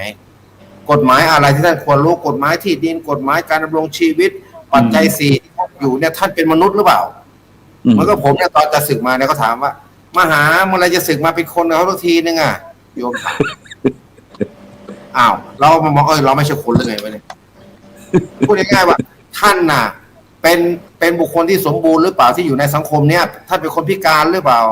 มันไม่แน่นะเพราะว่าท่านไม่มีสิทธิ์เลือกตั้งนะมันอยู่ในคนนะมันอยู่ในกลุ่มนะมันไม่แน่คนอาจจะคิดในทางว่าวิปริตหรืออะไรก็ว่าไปอะไรแต่จริงๆแล้วท่านเป็นบุคคลที่สมบูรณ์พระสงฆ์เนี่ยทำอย่างไรนะท่านจะดูแลคนในสังคมเพราะชีวิตพระสงฆ์เนี่ยมันเป็นชีวิตที่เกี่ยวเนื่องด้วยบุคคลอื่น เห็นไหมผมพูดมาแล้วผมขอขึ้นอยากจะพูดให้ผมเห็นพวกท่านทำงานกันแล้วเนี่ยผมก็เลยโอ้มันถูกทางแล้วมันถูกแล้วไม่มีทางอื่นเอกมัคโคมีทางเดียวเท่านั้นทางอื่นไม่มีครับเรามีอาวุธอยู่ในมืออยู่แล้วคำสั่งก็มีแล้วเราได้ไกลเกลี่ยเราได้ใบอนุญาตมาด้วยเราทำถูกต้องด้วยแล้วเราก็แล้วตอบสนองความต้องการของพระสงฆ์ในสังคมนี้ด้วยในสังคมสงฆ์ด้วยเห็นไหมพระมหาเถระเซเยสทุกอย่างมันก็ไปได้นะครับผมก็อยากเห็นว่ากระบวนการให้มันมั่นคงเลยทำเป็นสเต็ปบายสเต็ปนี่ครับผมอาจจะใช้เวลาเดี๋ยวไปนิดนึงขออภัยครับครับสาธุครับฉะนั้นท่านอาจารย์ดร.วิสิทธิ์ครับอย่างที่เราที่ศูนย์ไกล่เกลี่ยข้อพิพาทภาคประชาชนคณะสงฆ์จังหวัดเชียงใหม่เราเนี่ยได้มีการดำเนินการจัดการถวายความรู้ ด้านกฎหมายอะไรต่างๆให้แก่คณะสงฆ์ทั้ง4รุ่นครับอาจารย์ครับอาจารย์ช่วยสะท้อนถอดบทเรียนให้เราบรรดาท่านผู้ฟังท่านผู้ชมหรือว่าคณะครูบาอาจารย์ที่ฟังด้วยว่าตั้งแต่ครั้งที่1จนถึงครั้งที่4ก็เราทำอย่างไรบ้างครับโดยเฉพาะเรื่องการถวายกฎหมายความรู้เกี่ยวด้านกฎหมายอะไรแก่คณะสงฆ์ทั้งประมาณสัก400-500ได้มั้งครับอาจารย์ครับก็อยากพูดอยู่สองเรื่องก่อนเนาะก็เป็นเปิดหัวให้ก็คืออันที่หนึ่งคือยุติธรรมหรือว่ากระทรวงยุติธรรมเนี่ยก็บทบาทของยุติธรรมก็คือการคืนความยุติธรรมให้กับทุกคนเนาะอันนี้ความเท่าเทียมหรือคืนความเป็นธรรมบทบาทของเขาก็คือคืนความเป็นธรรมในความเท่าเทียมกันนะครับไม่ได้เอาเปรียบกันในความเป็นสิทธิมนุษยชนทุกคนเนี่ยมีสิทธิเท่ากันแล้วก็จะไม่ได้เอาใช้ว่าอันนี้คือทำยังไงก็ได้คืนความเป็นธรรมให้กับทุกคนที่มีข้อพิพาทให้กันเนี่ยนะครับอันนี้คืออีกอันหนึ่งมติมหาเถรสมาคมเนี่ยถ้าเราอ่านแล้วเนี่ยท่านมีมติให้ขับเคลื่อนอยู่2เรื่องครับเรื่องที่1ให้เจ้าคณะจังหวัดทั้งหานิกายได้ธรรมยุทธ์นะอาจารย์70แล้วก็สนับสนุนจังหวัดครับให้วัดตั้งศูนย์ไก่เกลี่ยอันนี้กันนะอาจารย์นะได้ตั้งศูนย์ไก่เกลี่ยข้อพิพาทนี้อันนี้คืออันที่1อันที่2คือโรงเรียนพระปริยัติธรรมก็ต้องไปเอาหลักสูตรนี้นะครับหลักสูตรของการเนี่ยข้อพิพาทหรืออะไรพวกเนี้ยเอาไปสอนเอาไปบรรจุไว้ในโรงเรียนพระปริยัติธรรมใช่ตอนนี้พระปริยัติธรรมยังไม่ได้ทำเรื่องนี้นะอันนี้คุยไว้ก่อนว่ามันก็อาจจะเป็นบทบาทของเราที่จะต้องไปขับเคลื่อนนี่ก็ได้แต่ว่าตอนนี้พอรอพระครูโสพลเป็นปริยัติเทศครับก็อันนี้ถึงก็คือทีนี้พอเราเห็นว่าตรงนี้พอเป็นมติเหมือนกับอาจารย์พิรมพูดมติที่ผ่านมาก็คือรับทราบก็คือไม่รู้จะทำยังไงหรือจบใช่ไหมครับแต่ทีเนี้ยผมมองว่ามติตรงนี้เนี่ยสนับสนุนนะครับโดยเฉพาะยิ่งก็คือสำนักพุทธก็คือให้หลวงพ่อเจ้าคณะจังหวัดแต่ละจังหวัดมีโอกาสให้กับวัดทุกวัดตั้งเป็นศูนย์ไก่เกลี่ยเพื่อบริการนะครับแก้ไขให้ความรู้ข้อตรงนี้ให้ผมก็เลยมองว่าก็นี่ไงมหาวิทยาลัยเรานี่แหละในฐานะบทบาทสนองงานคณะสงฆ์นะครับในมหาวิทยาลัยเราเนี่ยคือเป็นมหาวิทยาลัยคณะสงฆ์ที่ใช้พุทธศาสตร์บูรณาการกับศาสตร์สมัยใหม่แล้วเปิดนี่นะครับพื้นฐานคือเราใช้ศาสตร์พระพุทธศาสนาในการแก้ปัญหาในสังคมให้เกิดสันติสุขฉะนั้นเนี่ยผมก็คิดว่าประเด็นที่เราเนี่ยศูนย์ไก่เกลี่ยเนี่ยโอเคล่ะเราอบรมหลักสูตรเราอาจจะได้เทคนิคความรู้ด้านกฎหมายทุกการไก่เกลี่ยข้อพิพาทก็ว่ากันไปอันนั้นคือเรื่องของทฤษฎีเนาะแต่ผมกำลังมองว่าทำยังไงที่จะให้คณะสงฆ์รู้จักมติมหาเถรสมาคมนี้ทำยังไงให้ยุติธรรมได้เจอกับคณะสงฆ์ทำยังไงจะให้สำนักงานพระพุทธศาสนาจะได้เข้ามาสนองงานตรงกลางเนี่ยเราเหมือนกับเราเปิดเวทีให้กันแล้วกันเราเป็นคนสร้างเวทีให้ แล้วก็เอาพระแต่ปรากฏว่าพอเราได้พูดถึงเรื่องกฎหมายตอนนี้พระสงฆ์สนใจมากเรื่องกฎหมายครับแม้กระทั่งที่เราลงพื้นที่ไปเนี่ยหลวงพ่อระดับเจ้าคณะอำเภอก็บอกโอ้มาช้าไปนะหลวงพ่อก็ต้องไปไกลเกลี่ยไม่กระทั่งหลวงพ่อก็ต้องขึ้นเองขึ้นศาลเองเลยหลายรอบแล้วหลวงพ่อถ้าอย่างนี้มาเนี่ยต้องเจอมาช้าไปบอกโอ้หลวงพ่อเนี่ยมาช้าแต่ดีกว่ายังไม่มาเห็นไหมเพราะท่านบอกดีใจมากท่านนั่งฟังเลยโอ้ยังโอ้ถ้าอย่างนี้เนี่ยเขามีทนายฟรีด้วยกันยุติธรรมเขามีทนายให้เราด้วยโอ้ยิ่งกว่านี้นี่ก็บอกทำไมเราไม่รู้หรือว่าทำไมคือมาช้าจริงๆคณะสงฆ์เราเนี่ยนี่ไงครับเขาเรียกว่าเรายังขาดความรู้ด้านนี้อันนี้ยังไม่ได้เข้าไปอบรมนะอาจารย์พูดนะเพียงแค่เป็นการตีค้อมร้องเปล่าว่านี่คือมติมหาเถรสมาคมนะศูนย์ไก่แก่เกิดจากข้อมติของมหาเถรสมาคมนะตอนนี้บทบาทของเรานี่ตอนนี้ยังไม่มีใครที่จะมาทำเรื่องนี้ฉะนั้นเราในฐานะเป็นศูนย์ไก่เกลี่ย เริ่มต้นเนี่ยเราก็ขอมาทำบทบาทตรงนี้ แล้วก็เป็นงานของมหาวิทยาลัยและสนองงานของคณะสงฆ์ทีนี้เราก็เหมือนกับว่าประกาศตัวให้กับคณะสงฆ์เลยว่ามหาวิทยาลัยมีความพร้อมหรือทีมงานของเรามีความพร้อมที่จะเป็นตัวกลางในการประสานงานให้ความรู้ แล้วจากนั้นเนี่ยพอคณะสงฆ์ได้ทราบเรื่องนี้เนี่ย หลังจากที่เราอบรมเสร็จนะครับ มีเคสต่างๆ เนี่ยเริ่มประสานมาเห็นไหมเราก็เริ่มที่จะดูว่าโอ้ตอนนี้มันยังมีข้อมูลมีปัญหาอะไรตรงนั้นเนี่ย บางอย่างที่แก้ไขได้ก็จัดการบางอย่างที่เราเกินกว่านั้นเราก็ส่งต่อเห็นไหมครับมันก็จะมีแนวทางที่จะหาความอันนี้คือสิ่งอันที่หนึ่งเนาะวัตถุประสงค์ที่หนึ่งที่เราอยากทำก็คือ เราอยากให้คณะสงฆ์นะครับโดยเฉพาะยิ่งก็คือพระเดชพระคุณหลวงพ่อเจ้าคณะปกครองนะครับ ตั้งแต่หลวงพ่อเจ้าคณะจังหวัด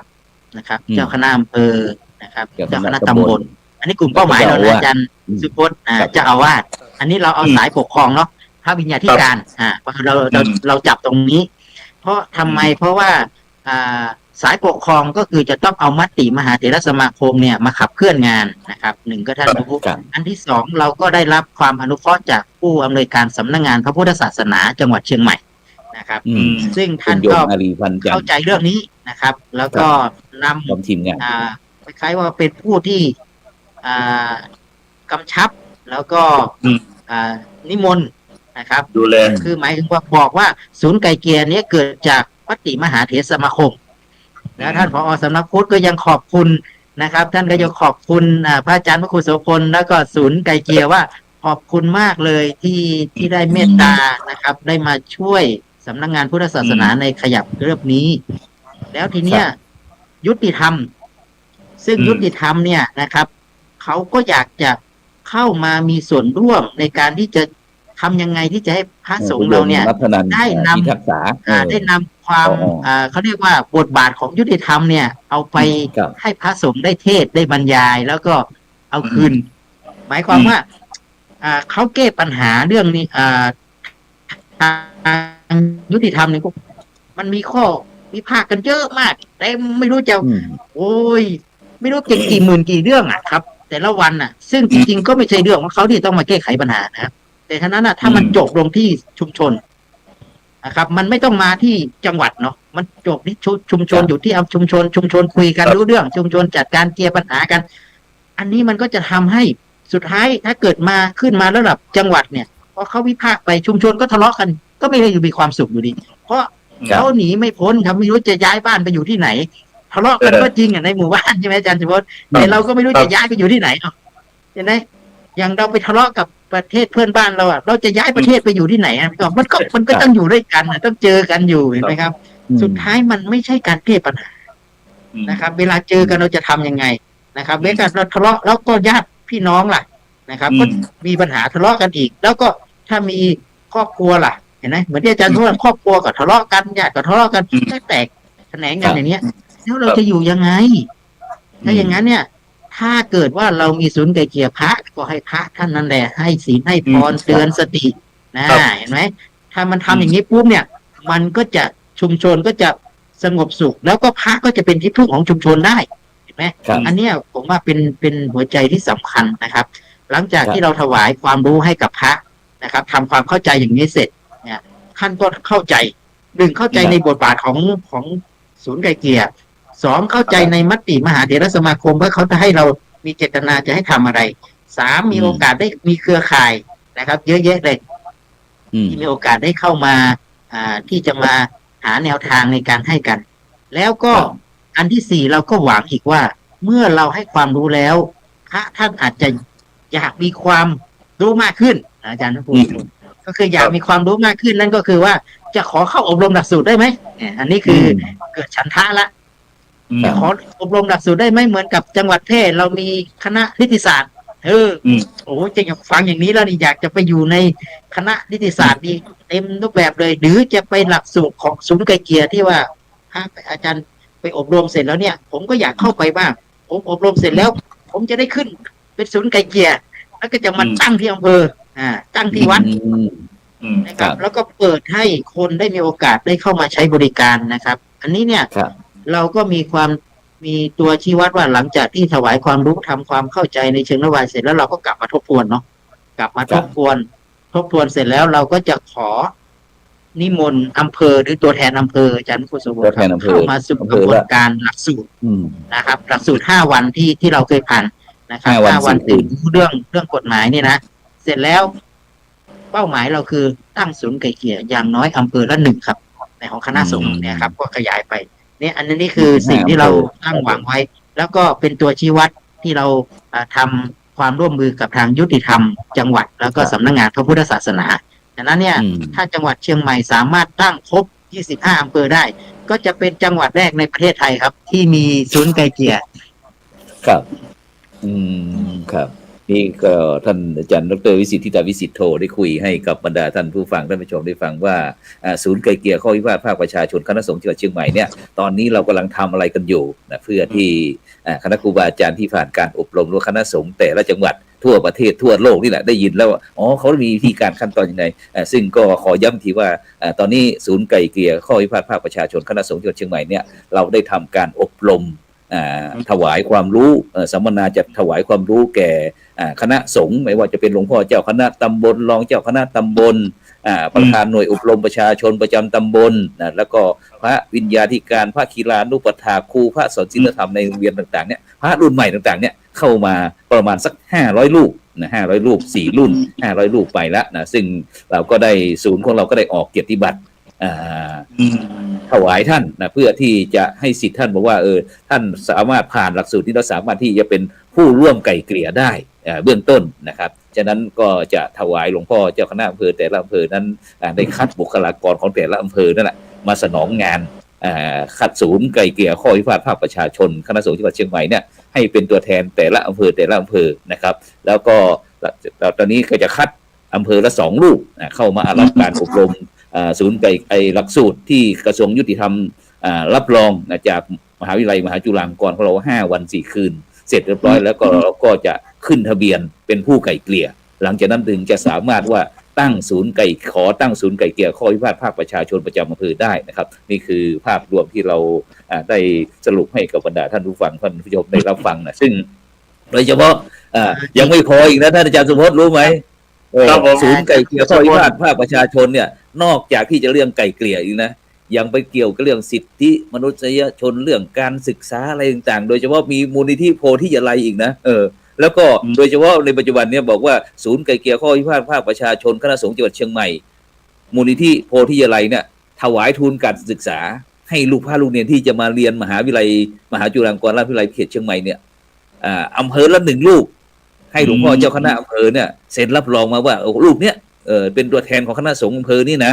มาเรียนปีตลอดทั้ง4 ปีเพราะคุณเจ้าจะเรียนคณะอะไรก็ได้อย่างนี้เป็นต้นนะฉะนั้นอาจารย์สุพจน์ทางจังหวัดเชียงใหม่นี้แล้วเราพอจะมองเห็นไหมเพราะว่าเห็นท่านอาจารย์ดร.วิสิทธิ์ ธิตาวิสิทธิ์โทเลขานุการคณะกรรมการคณะทำงานศูนย์ไกล่เกลี่ยภาคประชาชนคณะสงฆ์จังหวัดเชียงใหม่เนี่ยเห็นว่าได้เลาะไปที่ทางจังหวัดแพร่เห็นว่าจะมีการประชาชนด้วยครับผมเห็นก็ขอชื่นชมนะในการทำงานของพระอาจารย์ทั้ง2 รูปนะเพราะว่าถ้าพระสงฆ์เป็นผู้นำแล้วอย่างที่แพร่นะผมเห็นว่าช่วงหนึ่งก็เพราะว่า1ถ้าการอบรมถ้าเจ้าคณะภาคอบรมพระสังฆาธิการจะมีทุกปีเนาะพระอาจารย์เนาะแล้วก็มีพูดถึงเกี่ยวกับเรื่องเอานักกฎหมายมาให้ความรู้เนี่ยผมว่าน่าจะเสริมเข้าไปเกี่ยวกับศูนย์ไกล่เกลี่ยตรงนี้ก็จะได้ให้ข้อมูลไปด้วยนะครับเพราะว่ามาทุกถ้าประชุมระดับเจ้าวาดก็มาเตรียมที่มจร.นี่แหละผมก็ได้เราได้การต้อนรับทุกครั้งแต่ว่าอยากให้ท่านได้ตระหนักถึงตรงนี้เหมือนกันว่าศูนย์ไกล่เกลี่ยที่เราจะดูแลประชาชนในหมู่บ้านเรานี่อย่างเช่นพระอาจารย์วิสิทธิ์พูดว่าคนทะเลาะกันเพื่อนบ้านทะเลาะกันปุ๊บนี่จอดรถหน้าบ้านหรืออะไรต่างๆเราจะเห็นเนาะไปทะเลาะกันยิงกันหรืออะไรต่างๆที่มันเอาปืนไปยิงกันด่าทอกันถ้าอยู่ข้างบ้านทะเลาะกันเปิดเสียงดังไม่ให้เกียรติซึ่งกันและกันหรืออะไรต่างๆถ้าเป็นการตกลงกันในกลุ่มในนั้นได้มันก็จะอยู่แบบมีความสุขแต่ส่วนมาก ทุกวันนี้นี่เอาปืนมาขู่กันยิงกันเลยเนี่ยพระอาจารย์มันหาที่จะไกลเกลี่ยกันไม่ได้นะถ้าเรามีทุกที่ก็จะดีนะครับผมเห็นว่าอีกช่วงหนึ่งก็คือว่ามีช่วงเข้าพรรษาว่าจังหวัดแพร่ผู้ว่าจะนำไปสวดมนต์ทุกวันพระนำส่วนราชการส่วนราชการที่วัดนั้นวัดนี้อำเภอรองอำเภอวังคิดอะไรอย่างนี้อันนี้ก็เป็นส่วนหนึ่งในการที่โยงไปถึงหมู่บ้านศีลห้าเหมือนที่พระอาจารย์ว่าวัดประชารัฐต่อไปนะครับ แล้วก็สำนักพุทธนี่ก็เป็นตัวขับเคลื่อนสำคัญที่ว่าพรบหรือไอ้กฎมหาเถรสมาคมที่ออกมาแล้วนี่ได้มา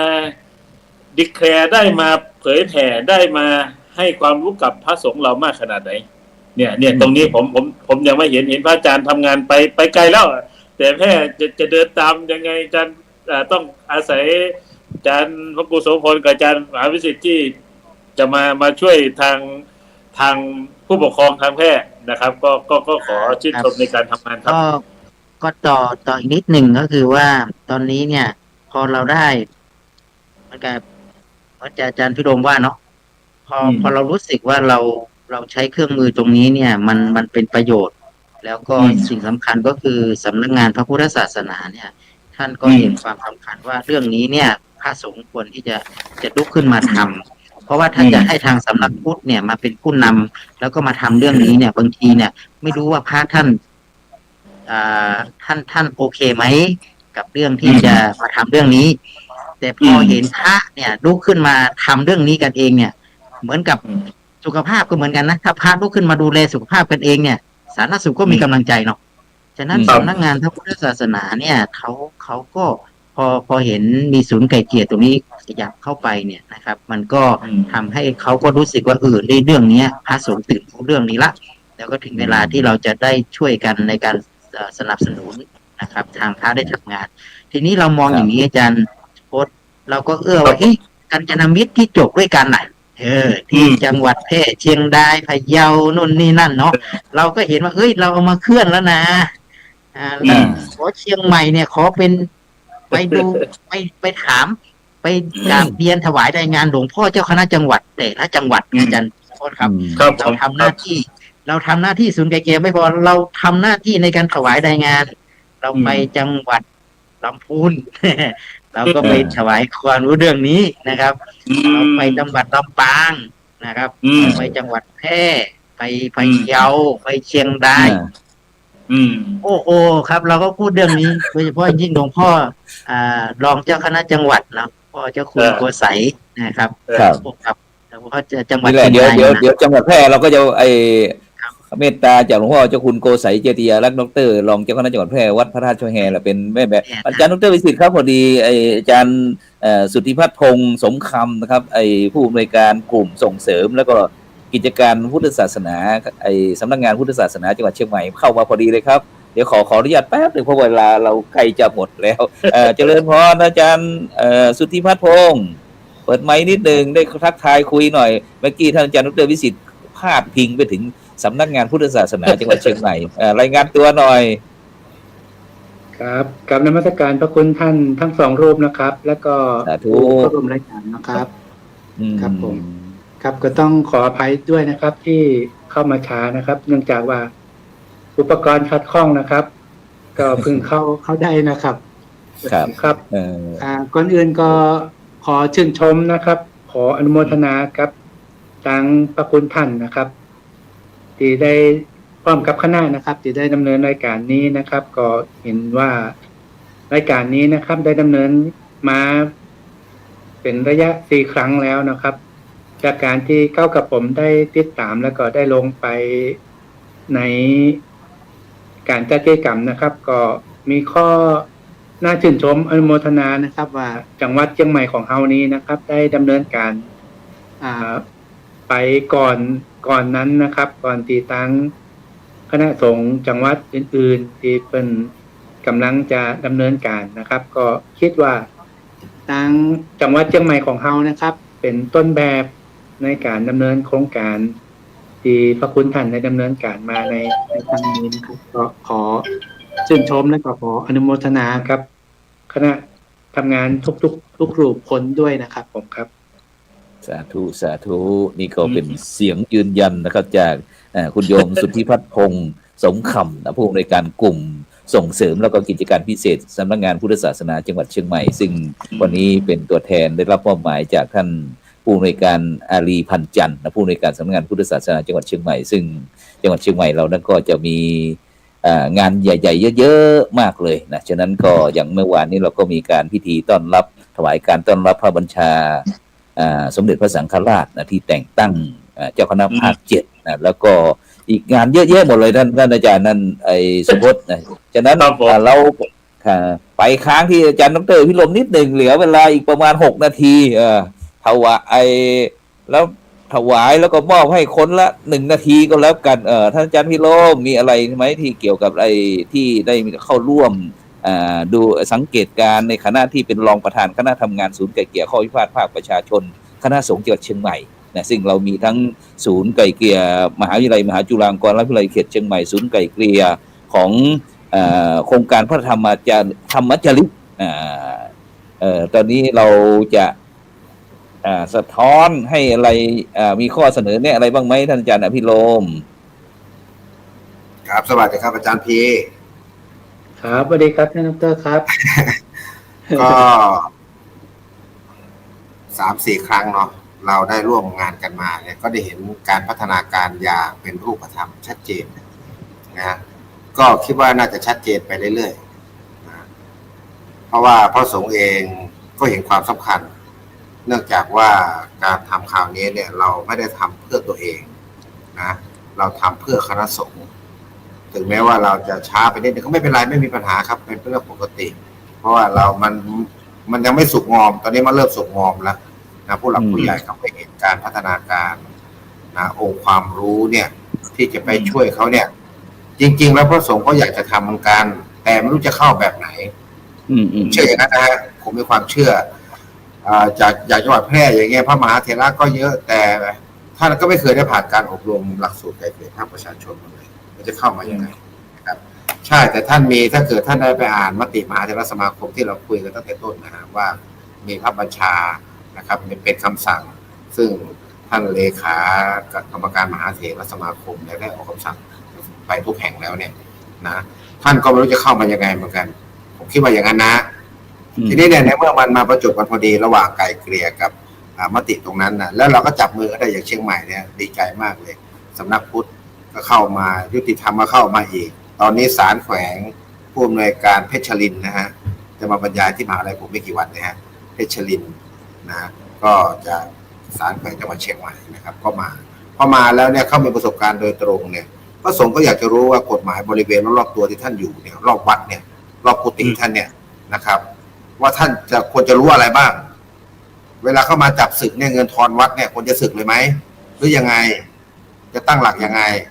นะแล้วมีอะไรแบบนี้เนาะคือญาติโยมทะเลาะเบาะแว้งกันมาหาพระอย่างเงี้ยก็จะทำยังไงจะทำตัวยังไงจะเข้าฝั่งไหนดีหรือว่าจะอยู่เฉยๆนิ่งๆเป็นอุเบกขายังไงแบบเนี้ยคือการวางทีท่าอะไรหลายๆอย่างเนี่ยก็พระสงฆ์เราก็เริ่มรู้แล้วนะก็หวังนะผมหวังลึกๆว่าจังหวัดเชียงใหม่เนี่ยนะโดยทีมงานของท่านพระครูโสพลปริยัติเนี่ยนะแล้วก็ท่านพระอาจารย์วิสิทธิ์แล้วสำหรับมหาจุฬาเนี่ยช่วงที่ผมอยู่เนี่ยผมเต็มที่อยู่แล้วเต็มร้อยนะครับเต็มร้อยทุกอย่างนะครับมาที่นี่นะครับแล้วพระสงฆ์เราเนี่ยเราก็จะให้ความรู้จริงๆแล้วก็จะเอาหลักสูตรนี้เข้ามาเหมือนกันเป็นการอบรมเป็นระยะให้พระสงฆ์ได้ตื่นตัวว่าถ้าเราไม่ช่วยเราเนี่ยแล้วใครจะช่วยแล้วจริงพระสงฆ์เองเนี่ยต้องยอมรับนะว่าบางรูปเนี่ยอาจจะไม่รู้จะไปทางไหนอ่ะนะอยู่เฉยๆดีกว่าอยู่นิ่งๆก็ถือว่าเป็นผู้ที่มีอะไรมีเมตตากรุณาให้ศีลให้พรไปแต่จริงๆแล้วเนี่ยนะครับถ้าเกิดท่านได้เรียนรู้เรื่องนี้ผมเชื่อว่าพระสงฆ์เนี่ยในเบื้องต้นจิตใจท่านเมตตาอยู่แล้วรับเปิดใจรับองค์ความรู้นี่เข้าไปก็จะสมบูรณ์ยิ่งขึ้นครับอาจารย์สาธุโดยเฉพาะผู้นำนะผมย้ำโดยเฉพาะผู้นำเจ้าคณะอำเภอเจ้าคณะจังหวัดรองเจ้าคณะจังหวัดให้ทราบเพราะว่าเรื่องนี้ผมก็คุยกับพระอาจารย์วิสิทธิ์ว่าเรามาทำงานกันเนี่ยตอนนี้ผมเปิดโอเพ่นให้ผู้บริหารทั้ง12-13รูป 13ท่านเนี่ยฮะได้เรียนรู้ว่าพวกเราไปทำอะไรกันนะครับพวกเราไปทำอะไรนะครับทำเพื่ออะไรเพื่อใครเราไม่ได้ทำงานเพื่อตัวเองคิดเพื่อตัวเองอยู่แค่สิ้นลมคิดเพื่อสังคมชั่วฟ้าดินสลายไม่นานก็เราก็ไม่มีแล้วนะครับแล้วเด็กคนหลังที่จะเกิดเข้ามานี่ยิ่งมาดูเด็กไร้รัฐไร้ชาติโดยที่พวกท่านทำเนี่ยโอ้ผมก็ถือว่าไม่ใช่ธรรมดาครับเรื่องนี้นะอาจารย์สุพจน์นะไม่ธรรมดานะครับท่านทั้งหลายเหล่านี้จะมาแทนพวกเรายังไงเขาก็อยู่ในประเทศไทยยังไงเขาต้องพัฒนาประเทศไทยเขาไม่ได้เอาความรู้เขาหอบกลับไปพัฒนาบ้านเขาหรอกผมว่าไม่ใช่ก็ในเมื่อเขาอยู่ที่นี่แล้วก็สอนเขาซะเปิดหน้าให้เขาเห็นชัดเจนนะซึ่งมีสำนักพุทธเนี่ยอาจารย์พีเนี่ยเป็นผู้ดูแลโดยกฎหมายอยู่เนี่ยผมว่าเราเดินมาถูกทางแล้วครับนะร่วมจับมือกันก็ประมาณนี้ก่อนพระอาจารย์ครับผมสาธุให้โยมพี่อาจารย์สุทธิพิพัฒน์พงษ์สมคำเพราะว่ามาทีหลังมาช้าหน่อยได้คุยอะไรสักนิดหนึ่งเกี่ยวกับเรื่องการที่เราจัดการอบรมไก่เกลี่ยคณะสงฆ์จังหวัดเชียงใหม่เราทั้ง4รุ่นเนี่ยเพราะเราเหลือเวลาตอนนี้เวลาหมดแล้วแต่ให้นาทีหนึ่งครับจากการที่ทางพระคุณท่านนะครับและก็ทีมงานได้ดำเนินการออกไปอบรมตามสถานที่ทั้ง4จุดนะครับในส่วนของการดำเนินงานและก็ผลจากการที่ได้อบรมนะครับให้กับพระเถระและก็ภิกษุที่เข้ารับการอบรมนะครับผมก็สุ่มถามดูบางรูปนะครับก็ตื่นเต้นนะครับและก็ประทับใจว่าทางคณะสงฆ์โดยการนำของท่านพระครูโสพลและก็ทางทีมงานนะครับท่านดร.วิสิทธิ์นะครับก็ออกมาทำการให้ความรู้นะครับซึ่งก็เป็นมิติใหม่ที่ทางคณะสงฆ์จะต้องได้รับรู้นะครับทั้งบทบาทหน้าที่ของตนเองนอกจากตามพรบสงฆ์แล้วเนี่ยทางกฎหมายก็มีส่วนสำคัญนะครับตามที่ทางท่านอาจารย์ดร.กล่าวไว้เมื่อกี้นะครับว่าสถานการณ์ของคณะสงฆ์ในปัจจุบันนี้นะครับก็มีการเปลี่ยนแปลงที่รวดเร็วนะครับเพราะฉะนั้นในเรื่องของเกี่ยวกับกฎหมายทางฝ่ายบ้านเมืองพระสงฆ์ก็จำเป็นที่จะต้องรู้เท่าทันและก็ป้องกันเหตุการณ์ต่างๆที่จะเกิดขึ้นนะครับแล้วก็ในส่วนของการอบรมนะครับผมมีการวางแผนไว้นะครับตั้งแต่ครั้งแรกที่ผมได้มีการเข้าร่วมรับฟังในครั้งแรกนะครับที่วัดปทุมสารารามอำเภอดอยสะเก็ดนะครับก็มีการวางแผนไว้ว่าในการประชุมทั้ง4ครั้งจบแล้วเนี่ยเราควรจะดำเนินการลงในระดับของอำเภอนะครับโดยการประสานงานทางเจ้าคณะอำเภอนะครับที่มีความพร้อมนะครับแล้วก็ทางทีมงานเราก็จะทางทีมงานของพระคุณท่านนะครับก็จะเข้าไปลงไปถวายความรู้แล้วก็ทำความเข้าใจนะครับเป็นการสื่อสารระหว่างทางทีมงานของพระคุณท่านและก็ทางภิกษุสงฆ์ที่อยู่ในเขตปกครองแต่ละอำเภอที่มีความพร้อมนะครับตรงนี้ผมก็เห็นว่ามีความสำคัญนะครับที่จะต้องรีบดำเนินการให้ต่อเนื่องนะครับครับขอบพระคุณมากครับสาธุเนี่ยนี่ก็คือที่ภาคีเครือข่ายที่ในการทำงานในยุค New Normal บรรดาท่านผู้ฟังท่านผู้ชมซึ่งโดยเฉพาะครั้งสุดท้ายล่าสุดที่วัดรัตถิวันพระนอนขอนตาลต้องกราบขอบพระคุณท่านอาจารย์เจ้าคุณพระวิสุทธิวัชรพรหรือว่าครูบาขาวประธานมูลนิธิเจ้าวาดวัดรัตถิวันได้เป็นเจ้าภาพถวายพระทหารประมาณใช้งบประมาณไป 30,000 กว่าบาทเพราะที่เราไม่มีงบประมาณสักบาทแต่เราได้รับความเมตตาจากพระมหาเถระท่านอาจารย์เจ้าคุณพร้อมทั้งคณะสงฆ์จัดการให้เป็นธุระเป็นภาระซึ่งเดี๋ยวก็ท่านอาจารย์ดร.วิสิทธิ์ก็คงจะออกใบขอบคุณอนุโมทนาด้วยนะครับจากนั้นก็นะครับโดยเฉพาะบรรยากาศบรรดาท่านผู้ฟังท่านผู้ชมเนี่ยคุยยันสวดฟังสักนิดหนึ่งเพราะว่าวันนั้นนอกจากท่านอาจารย์ดร.วิสิทธิ์ได้ออกรูปแบบในการสัมมนาวันนั้นออกจัดเป็นฐานนะแล้วก็มีการทดสอบด้วยนะซึ่งพระคุณเจ้าโอ้ยดีใจได้มีการสอบผ่านมือถือทางออนไลน์อะไรต่างๆ ส่งข้อส่งทำก็ไอ้ปัญหาเสร็จปุ๊บก็ส่งปั๊บนี่ก็จะบ่งบอกว่าพระคุณเจ้าได้เท่าไหร่อะไรเงี้ยซึ่งก็เป็นการประชุมสัมมนาแบบรูปใหม่ซึ่งเราก็พยายามที่จะมีการพัฒนาเพื่อที่จะให้เกิดประโยชน์ต่อคณะสงฆ์มากยิ่งขึ้นฉะนั้นก็ในค่ำคืนนี้ก็ได้เลยกราบนิมนต์แล้วก็เจริญพรทั้งผู้ที่มีส่วนร่วมทั้งศูนย์ไก่เกลี่ยทั้งสำนักงานพุทธศาสนาจังหวัดเชียงใหม่พร้อมทั้งมหาวิทยาลัยมหาจุฬาลงกรณ์ราชวิทยาลัยเขตเชียงใหม่พร้อมทั้งมูลนิธิโพธิยาลัยแล้วก็ศูนย์ไก่เกลี่ยของเราได้มาคุยให้กับบรรดาท่านผู้ฟังท่านผู้ชมว่าเราทำอะไรที่ไหนเมื่อไหร่เพื่อที่ท่านทั้งหลายจะได้เป็นกำลังใจหรือว่าถ้ามีความสนใจก็อยากจะมีส่วนร่วมกับโครงการเหล่านี้ก็สามารถที่จะทำได้คณะกรในค่ำคืนนี้ก็เวลาหมดเวลาจำเป็นที่จะต้องนำในการสังฆพัฒนาเพื่อประชาชนบทบาทพระสงฆ์ในยุคนิวนอร์มอนในค่ำคืนนี้เราสนทนาบอกว่ายุคใหม่ทำไมต้องไกลเกลี่ยฉะนั้นก็ฝากเป็นข้อคิดให้บรรดาท่านผู้ฟังท่านผู้ชมช่วยกันตอบโดยสำหรับในค่ำคืนนี้ขอบคุณท่านอาจารย์สุทธิพัฒน์พงษ์สมคำผู้อำนวยการกลุ่มส่งเสริมกิจการพุทธศาสนากิจการพิเศษสำนักงานพุทธศาสนาจังหวัดเชียงใหม่ท่านอาจารย์ผู้ช่วยศาสตราจารย์สุพจน์แก้วไพฑูรย์จากมจร.วิเขตเชียงแพร่แล้วก็รองศาสตราจารย์ดร.อภิรมย์ศรีดาคำผู้รองที่ผู้ช่วยที่การบดีมจร.วิเขตเชียงใหม่แล้วก็ท่านอาจารย์ดร.วิสิทธิ์ทิตาวิสิทธิ์โทผู้ช่วยศาสตราจารย์ดร.เลขานุการศูนย์ไกล่เกลี่ยข้อพิพาทภาคประชาชนคณะสงฆ์จังหวัดเชียงใหม่นี่ถือว่าเป็นรูปที่เป็นมันสมองที่ทำให้งานการงานอะไรต่างๆที่ขับเคลื่อนไปด้วยดิฉันนั้นก็ขอบคุณอนุโมทนาหลับฝันดีมีเงินใช้ไร้โลคาพยาธิไม่เจ็บไม่จนแล้วเราก็มาพบกันใหม่สำหรับในค่ำวันนี้เขากล่าวคำว่าสา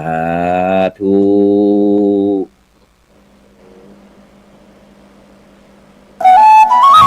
กาเมมุสาสุรา